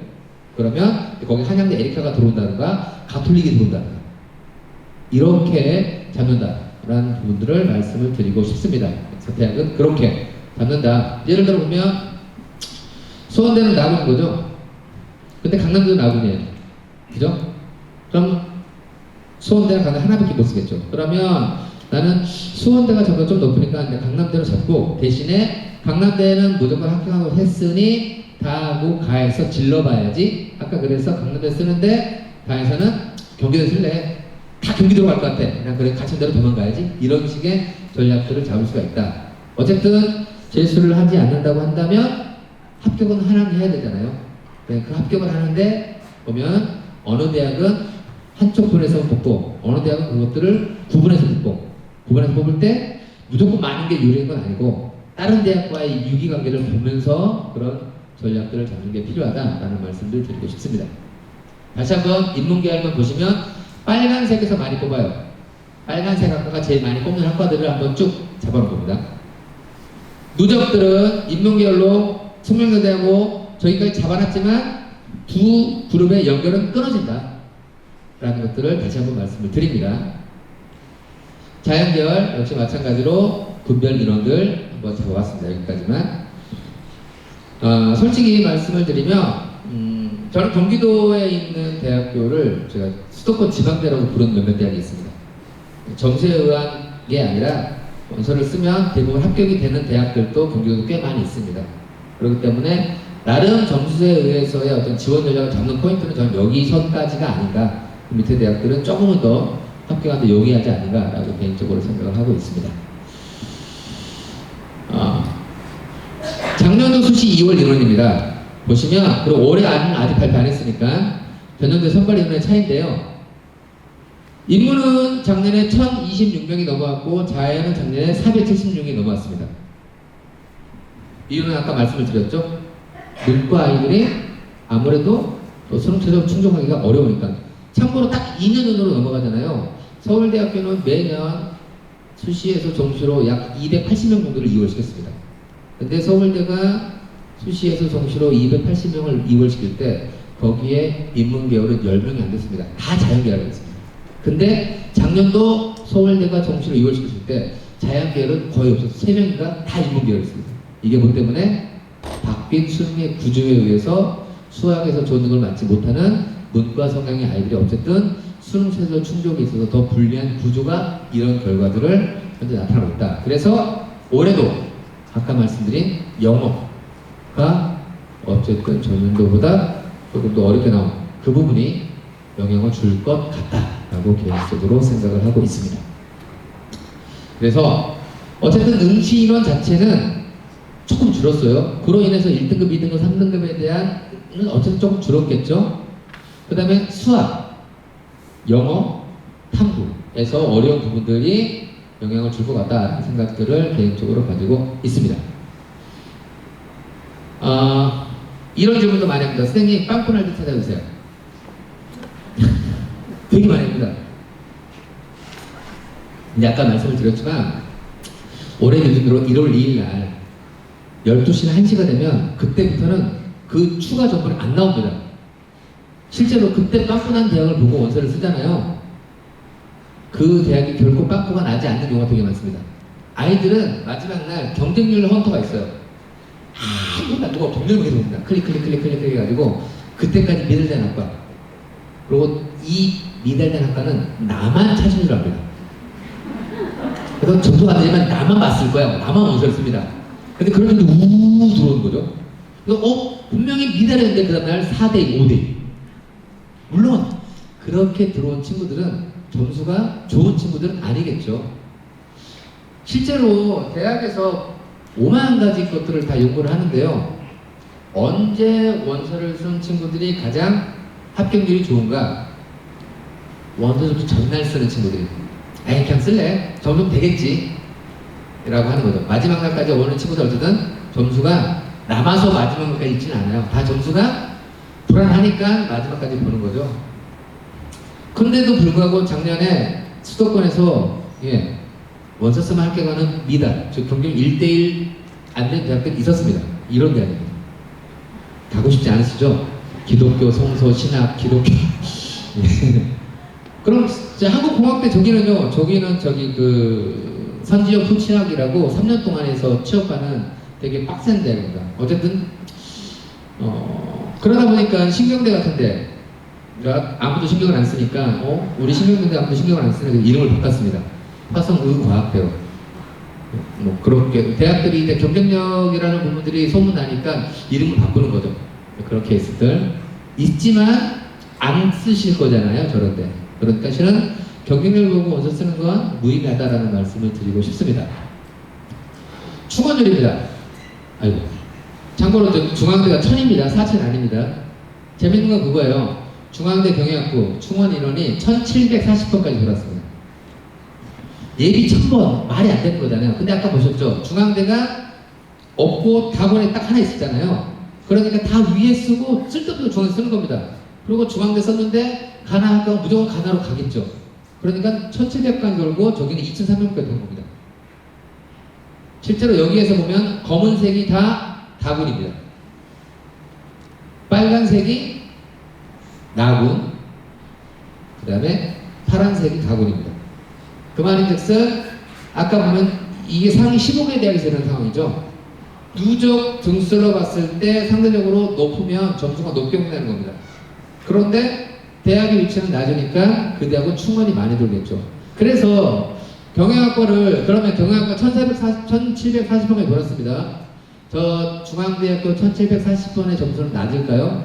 결코 낮지 않습니다. 결코 낮지 않습니다. 가군나군 점수가 높아요.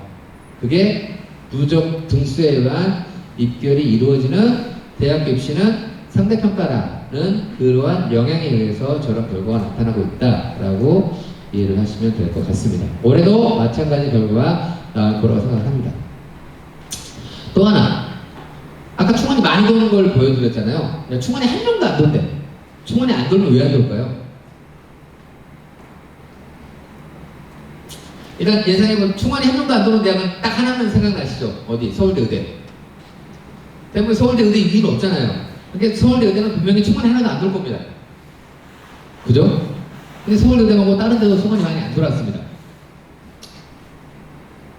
자, 서울대 사회교육과 서울대 사회복지학과, 서울 언론교육, 지리교육, 물리교육, 산업공학, 원자력공학, 적용시스템공학부. 참고로 서울대, 연세대 저 학과들은 우리가 흔히 배치 점수를 잡을 때 높게 잡힌 학과들일까요? 낮게 잡힌 학과들일까요? 학생들의 선호도가 그리 높지 않은 학과들일까요? 연세대 불문과 막 아이들이 선호하는 학과인가요? 연세대 10분 영양 선호하나요?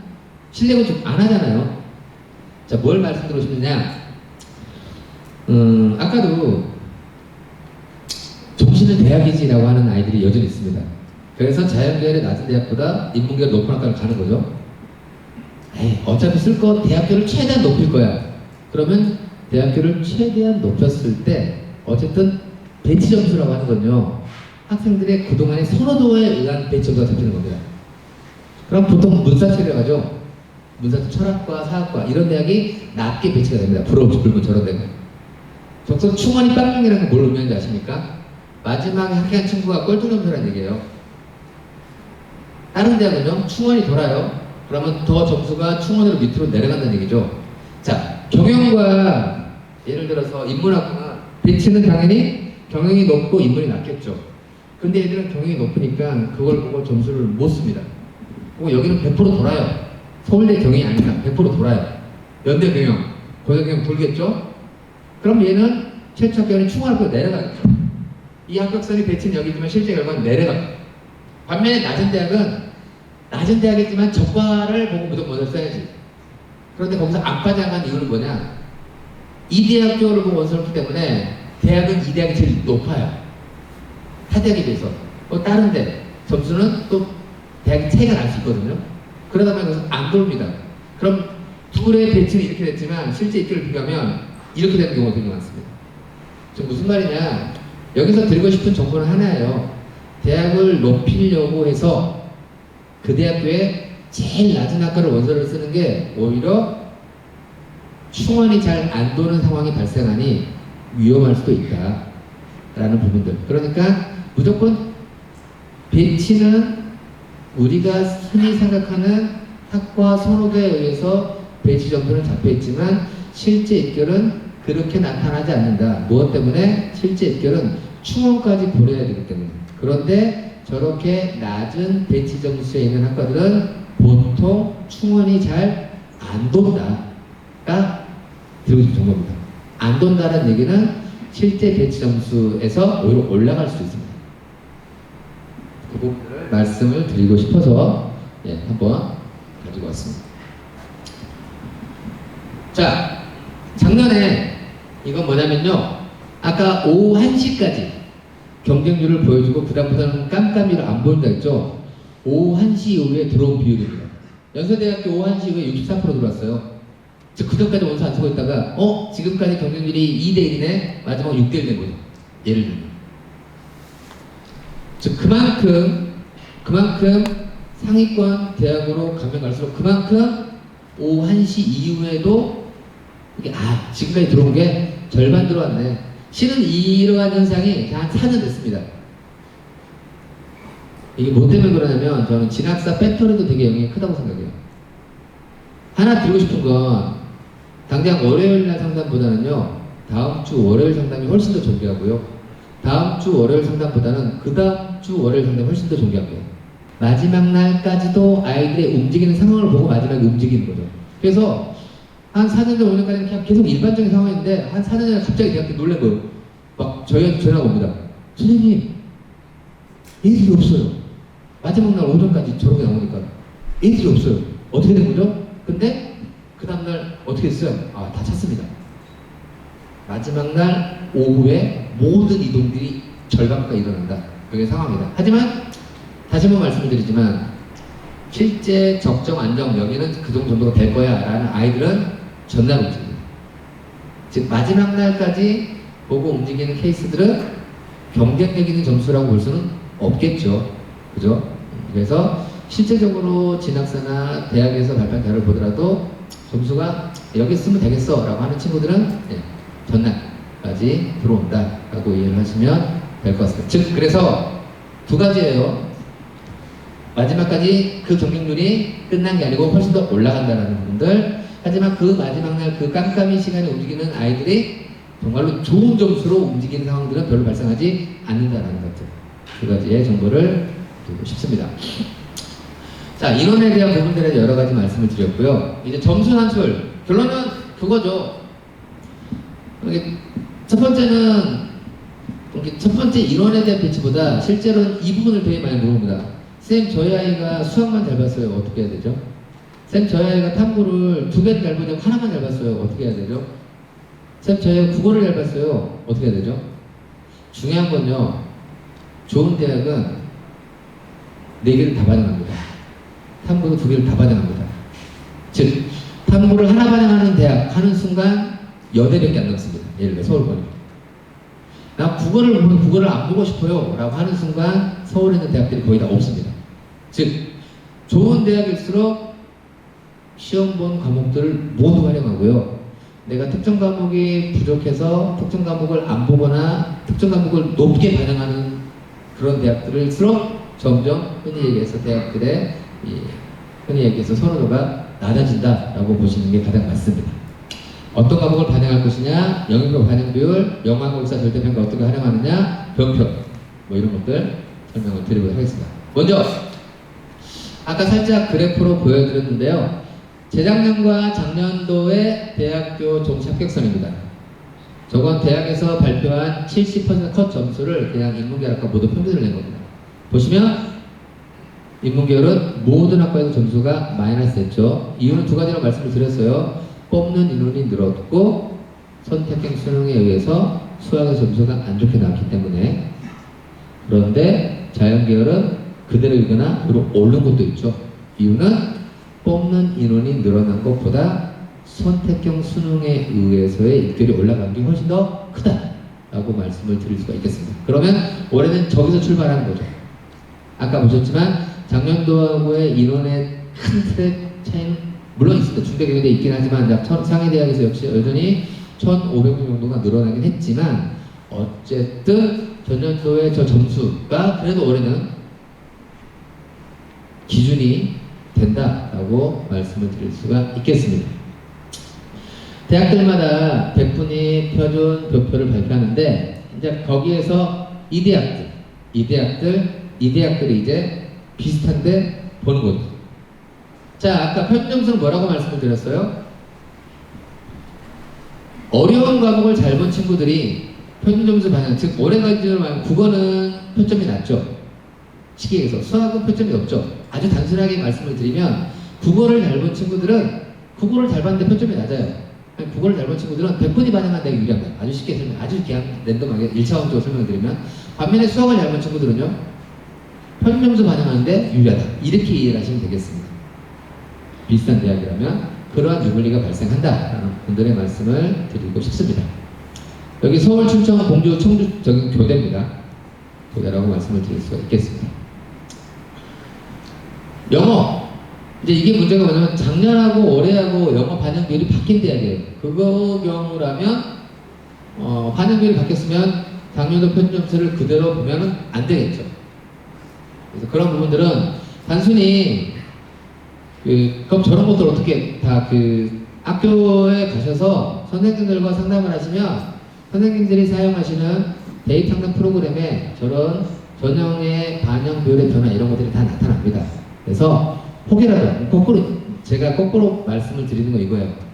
혹시라도 학교에서 선생님과 상담하실 때 이거는 여쭤보라는 얘기죠. 반영 비율이 바뀐 건 없나요? 만약에 다른 선생님 혹시 못 챙길 수도 있잖아요. 반영 비율 같은 게 안 바뀌었다면 전년도 누적 백분위를 그대로 활용하면 됩니다. 근데 만약에 반영 비율이 바뀌었다면 전년도 누적 백분위를 그대로 활용하면 안 되겠죠. 그렇죠? 그래서 대부분은 안 바뀌었지만 바뀌는 그룹들. 예를 들어서 서울여대 같은 경우가 작년에는 국어, 수학, 영어, 탐구를 모두 반영했지만 올해는 국어, 수학, 영어, 탐구 중에서 과로라는 얘기는 하나를 버릴 수가 있거든요. 내 국어가 안 나왔어요. 버릴 수가 있어요.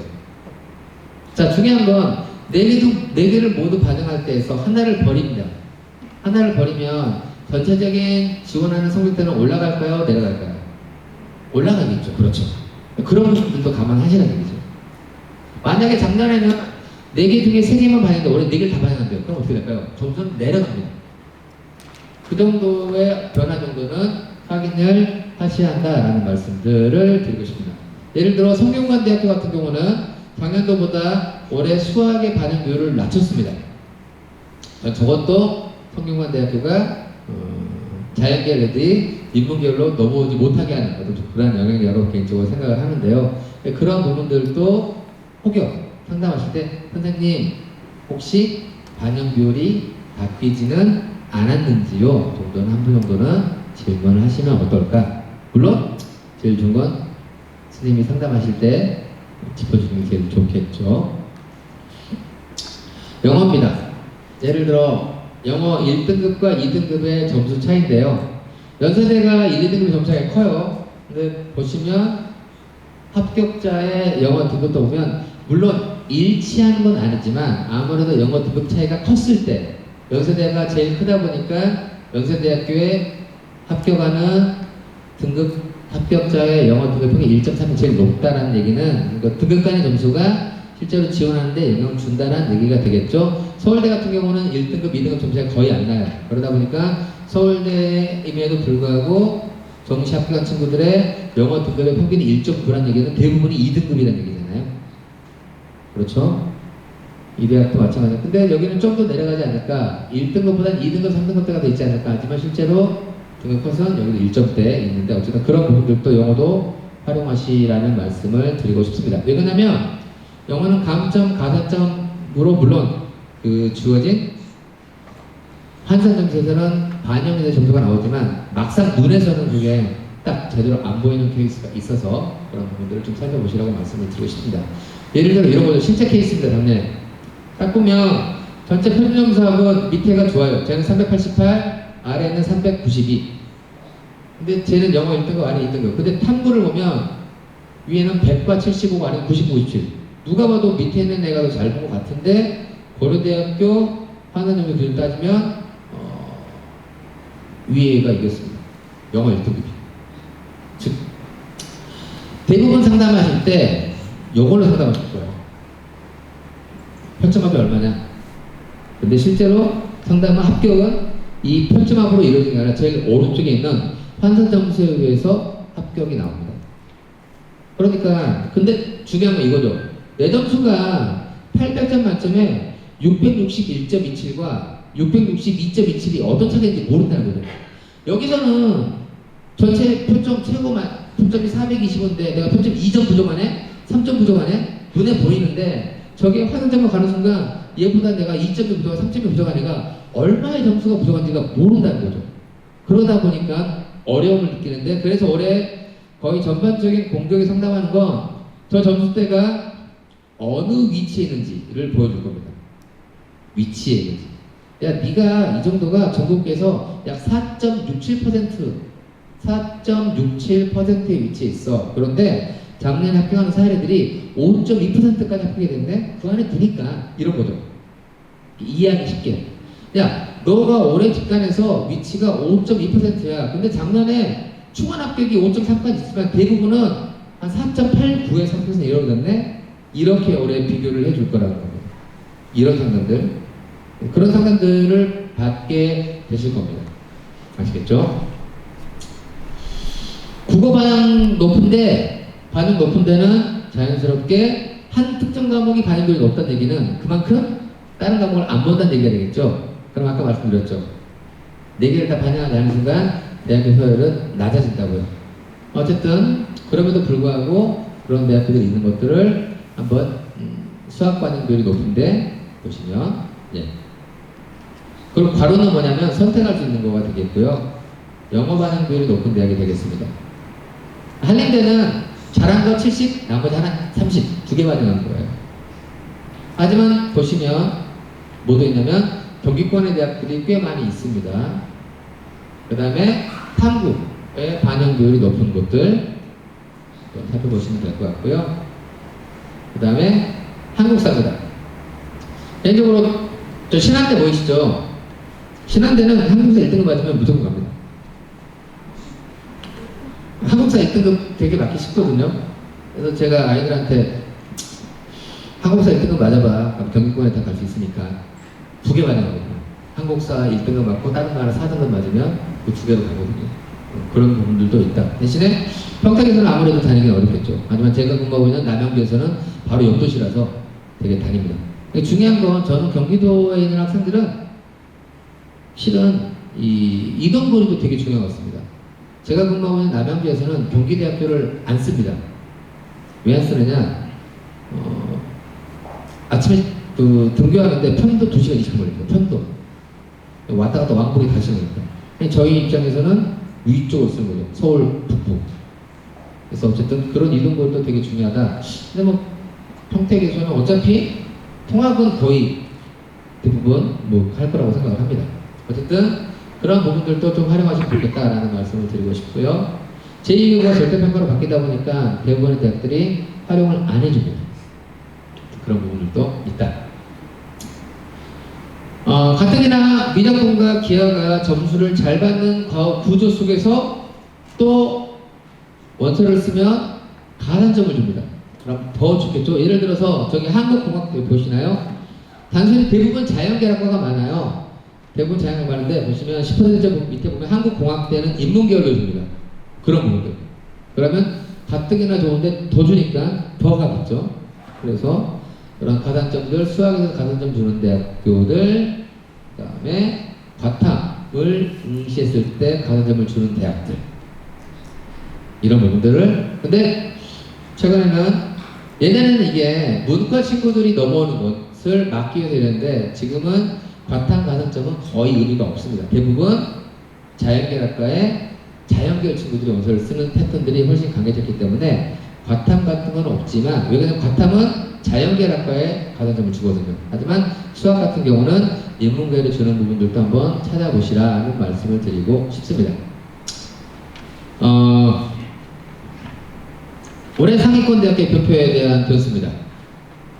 제가 아까 올해 사회탐구가 전반적으로 어렵게 나와서 평점수가 올라갔기 때문에 사회탐구의 변환 평점수가 전년도에 비해서 과학탐구보다는 조금은 유불리가 줄었다라고 말씀을 드렸죠. 재밌는 건 이겁니다. 작년에 파란색은 서강대 그랬거든요. 즉 과학탐구가 인문계열학과에 원서를 썼을 때 과탐이 점수를 오히려 먹고 가는 겁니다. 서강대는 점수가 유리해요. 이거 플러스예요. 그러니까 가뜩이나 서강대는 수학 반영 비율도 높고 수학 점수도 좋은데 과학 탐구를 가지고 인문계열 거기도 점수를 플러스 주네. 그러니까 엄청나게 넘어가는 거죠. 그런데 재밌는 건 작년에 성균관대학교는 인문계열학과에 과탐이 원서를 쓰면 모든 등급에서 마이너스를 냈습니다. 과탐을 가지고 넘어올 때 점수가 마이너스 돼요. 서강대는 플러스가 되는데 재밌는 건 뭐냐? 성대가 참 입시를 잘 됐다고 보는 게 성균관대학교 등록자의 사탐 평균은 90.3. 그래서 그 점수대를 갖다가 오히려 마이너스를 더 뒀습니다. 원래 우리 대학교 인문계열은 이 정도 점수대가 오는데 이 정도 점수대가 자연계에서 넘어오면 점수를 더 마이너스 넣어가지고 무슨 말이죠? 문과 아이들, 사탐 아이들이 더 들어올 수 있는 환경을 만들어준 거죠. 그러다 보니 실은 아까 앞에 이제서 보면 서강대나 한양대는 50%, 70%대가 인문계열이 채워졌는데 성대만 유일하게 20%대였습니다.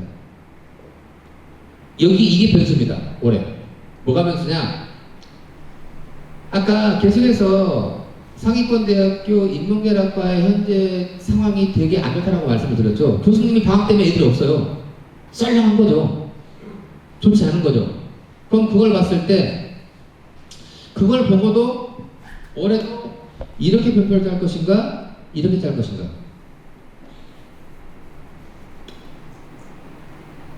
이렇게까지는 안 차도 얘는 절대 안 할 겁니다. 즉 과탐이 인문계학과에 넘어올 때 일단 플러스 점수를 주지는 않지 않을까.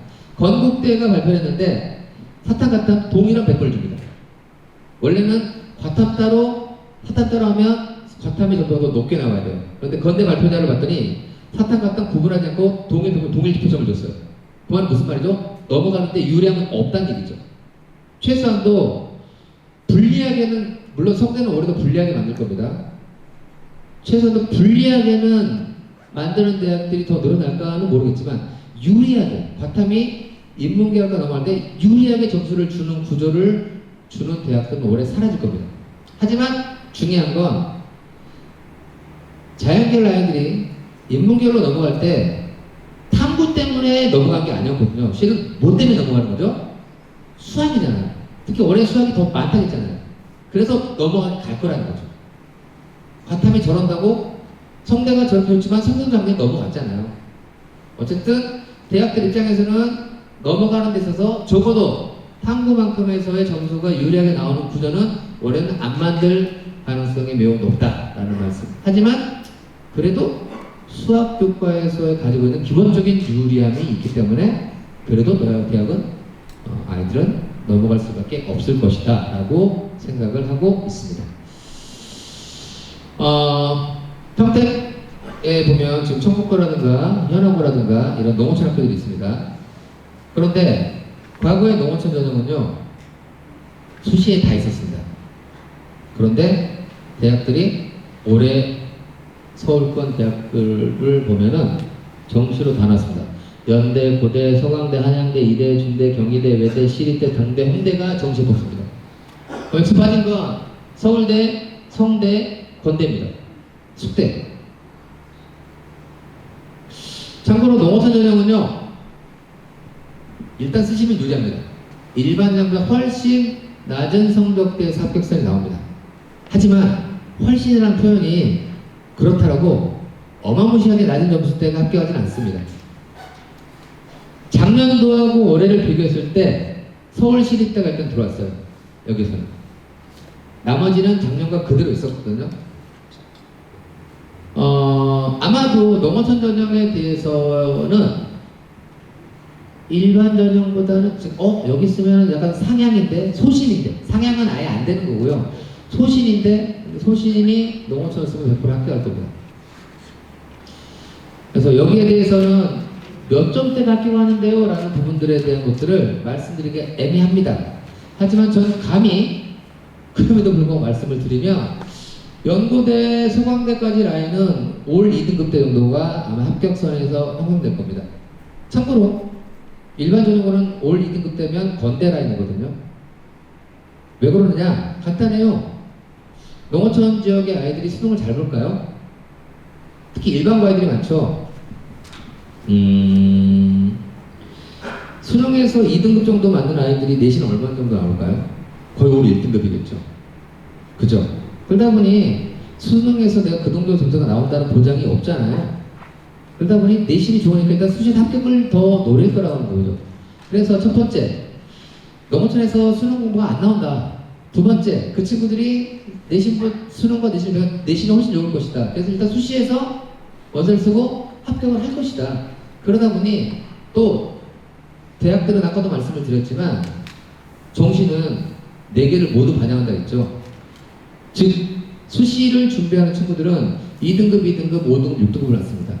근데 2등급, 2등급, 5등급, 6등급보다는요 3등급, 4등급, 4등급, 4등급, 3, 3, 4, 4가 정시엔 더 좋거든요. 근데 농어촌 아이들이 수시를 준비하면서 특정 영역만 공부를 잘하고 일본은 버리는 케이스들이 많기 때문에 정시에 활용할 수 있는 성적대가 별로 없어요.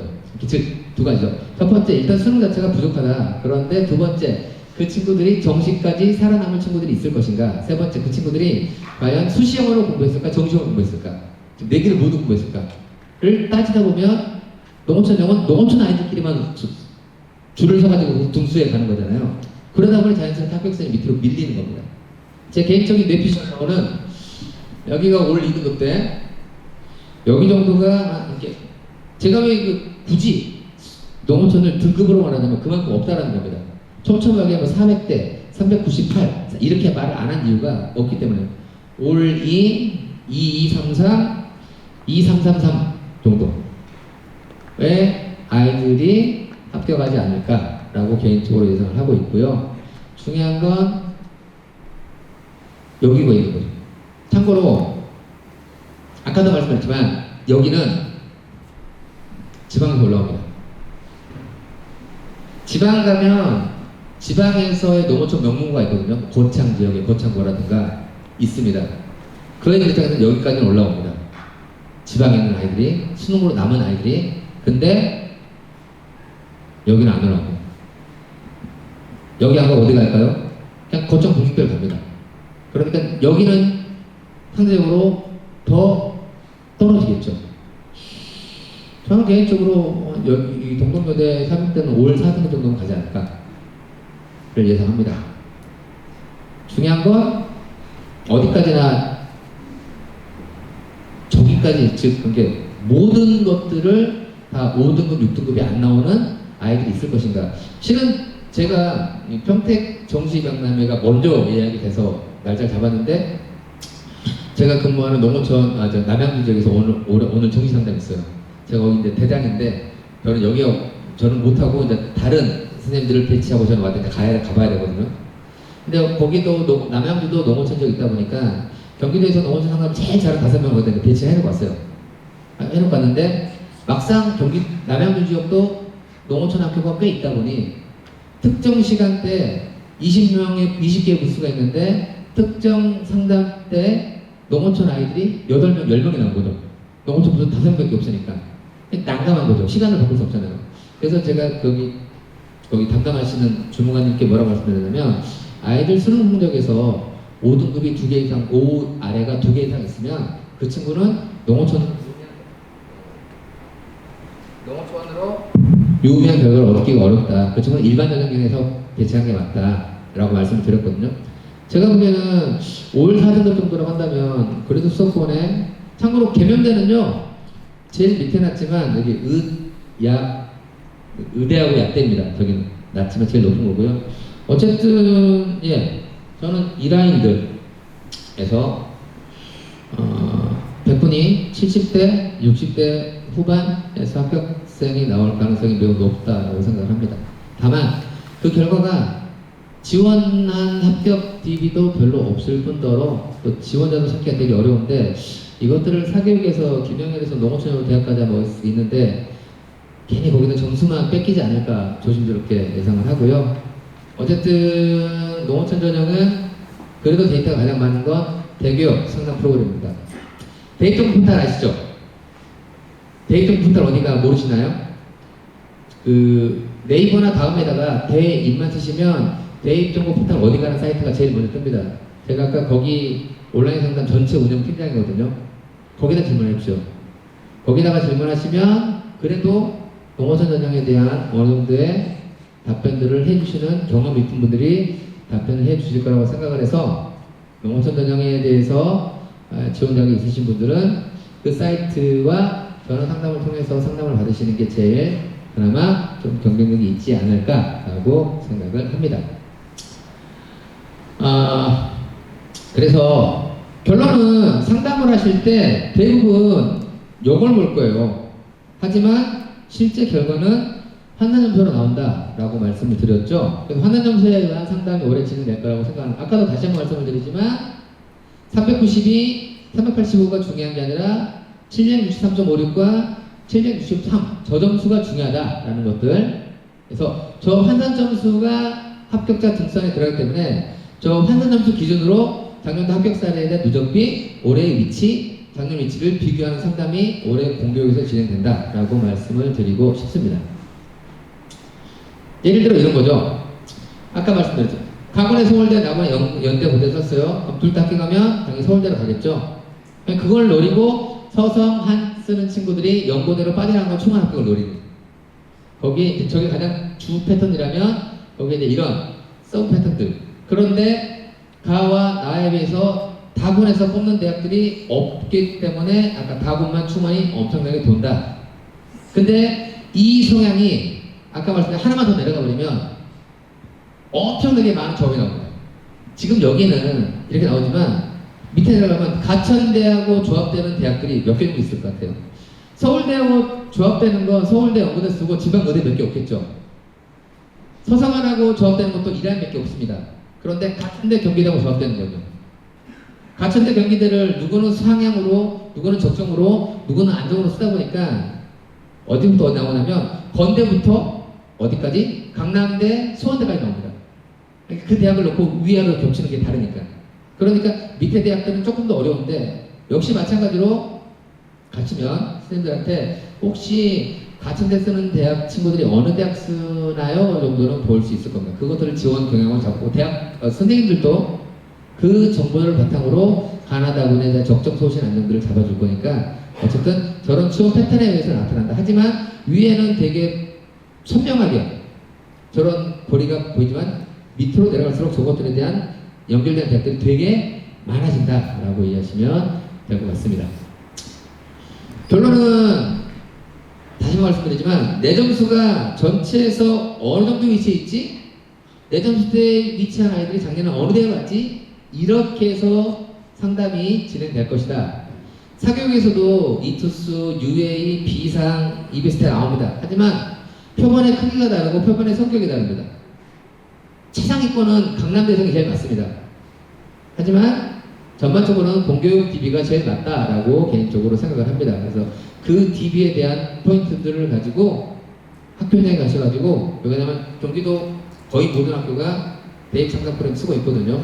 그러니까 정시 상담 역시 그냥 동네 학원은 절대 믿지 마시고요. 항상 제가 수시도 말씀드리지만 이미 입시와 관련된 데이터는요.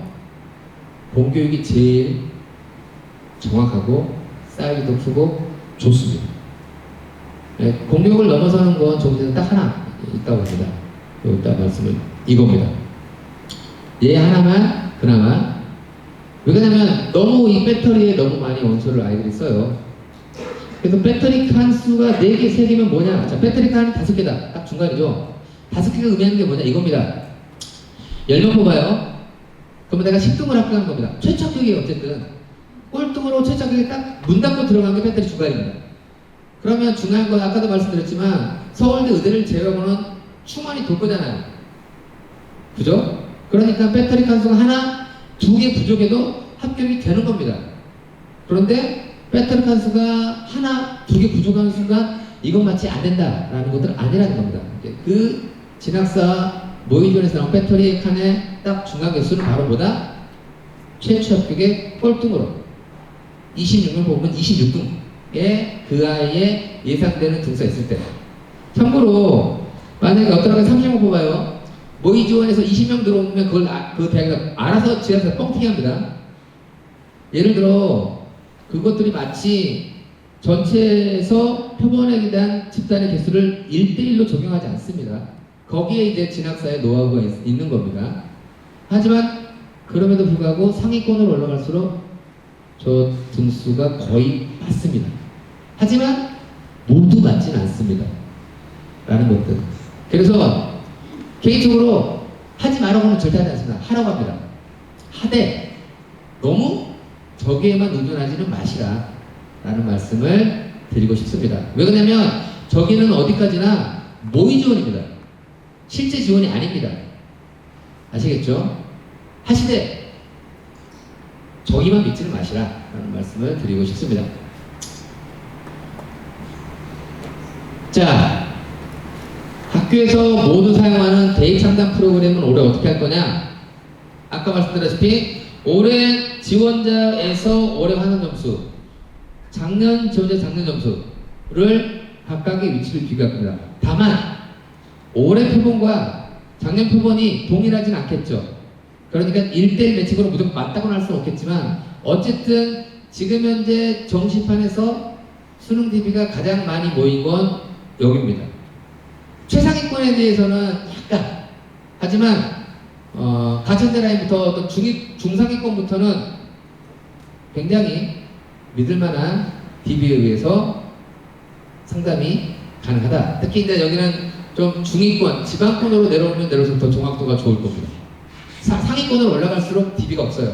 하지만 어쨌든 그럼에도 불구하고 작년도 합격 사례와 올해 합격 사례의 누적 위치를 가지고 학교에서 담임쌤 만나면 이걸로 상담을 할 겁니다. 그럼 그게 그거구나. 대신 하나만 물어봐 주시라고요. 혹시 변화된 부분은 없는지요? 라는 것들.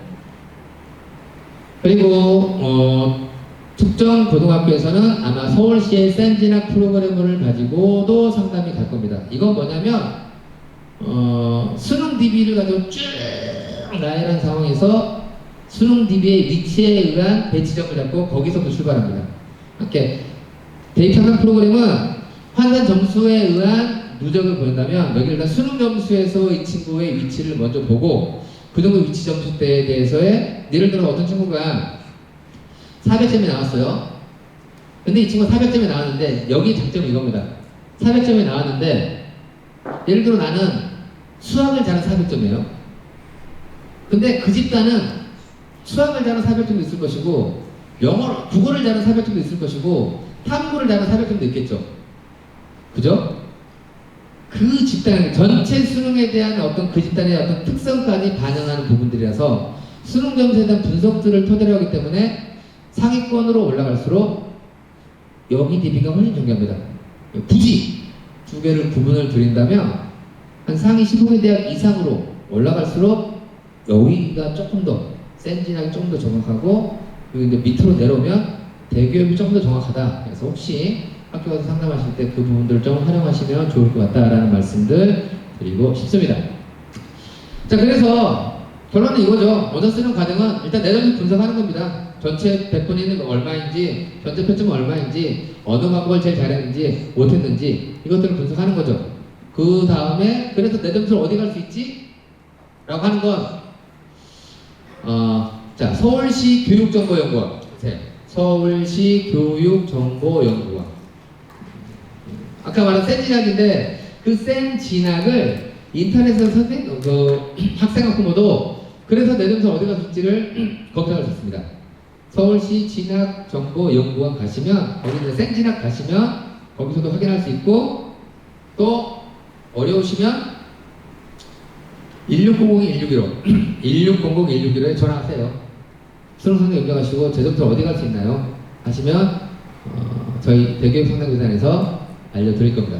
그러고 나서 이제 그런 대학들을 찾은 다음에 이런 대학들에서 내 점수는 가천대 유리하네, 경기대 유리하네 이런 것들을 좀 찾아보는 거죠. 그리고 전년도 입기는 어떻게 됐는지, 올해 뭐가 바뀌었는지. 그리고 결론은 그 대학교 기준의 내 수능 점수의 환산 점수는 대교육 대입점 포털 사이트에서 확인할 수 있습니다. 그 점수에 의한 누적 백분위, 그리고 마지막 인원에 대한 변화, 얼마나 넘어올 것인지, 충원은 얼마나 줄 것인지 이런 것들을 통해서 어떤 지원 전략을 잡을 필요가 있다는 말씀을 드리겠습니다. 그래서 반영 과목, 비율, 가산점, 군별 지원 전략, 동시 2월 인원, 추가 학교까지 고려하는 부분들 한번 고려하면 좋겠다라는 말씀을 드리고 싶고요. 의외로 지원 자격이 안 되는 것도 있습니다. 학과별로 그런 것들도 한번 수능 반영 방법에 따라서 보시면 좋을 것 같고요. 이 마지막 말씀하고 싶습니다.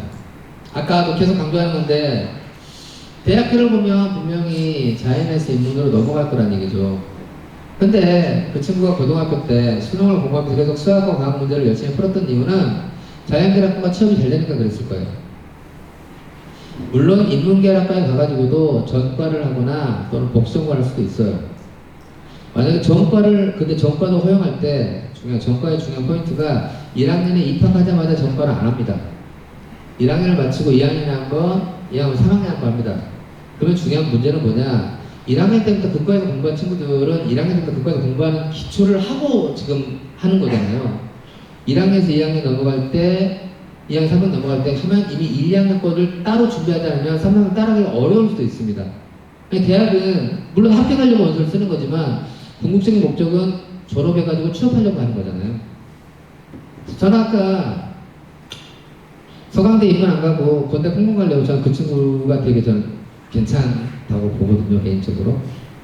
그래서 저는 분명히 그 자연계들이 수능 점수가 많아가지고 대학이 학과가 내려가니까 인목을 넘어간다. 예, 분명히 인간적인 욕심으로 맞다고 봅니다. 맞다고 보는데 좀 더 길게 바라보는 것들, 좀 더 길게 바라보는 생각들 하시는 게 어떨까라고 저는 개인적으로 생각합니다. 그래서 한번 고민을 좀 해보시는 게 어떨까 싶은 생각이 듭니다. 그래서 적성과 진로가 제일 중요하지 않느냐라는 말씀을 드리고 싶고요. 뭐 이거죠. 마치 나만 찾은 정보가 있다고 생각하시면 안 됩니다. 아까 경쟁률도 마찬가지고 요금도 마찬가지고 이거는 나만 찾았겠지가 아니라 모두가 찾고 모두가 아는 정보다라는 말씀을 드리고 싶고요.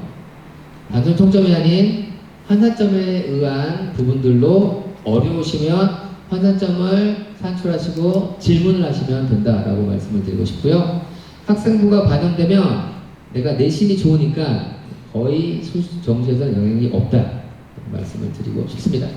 그리고 다시 한번 말씀드리지만 어찌 보면 최초 합격은 너무 낮게 원서를 썼다고 생각할 수도 있습니다.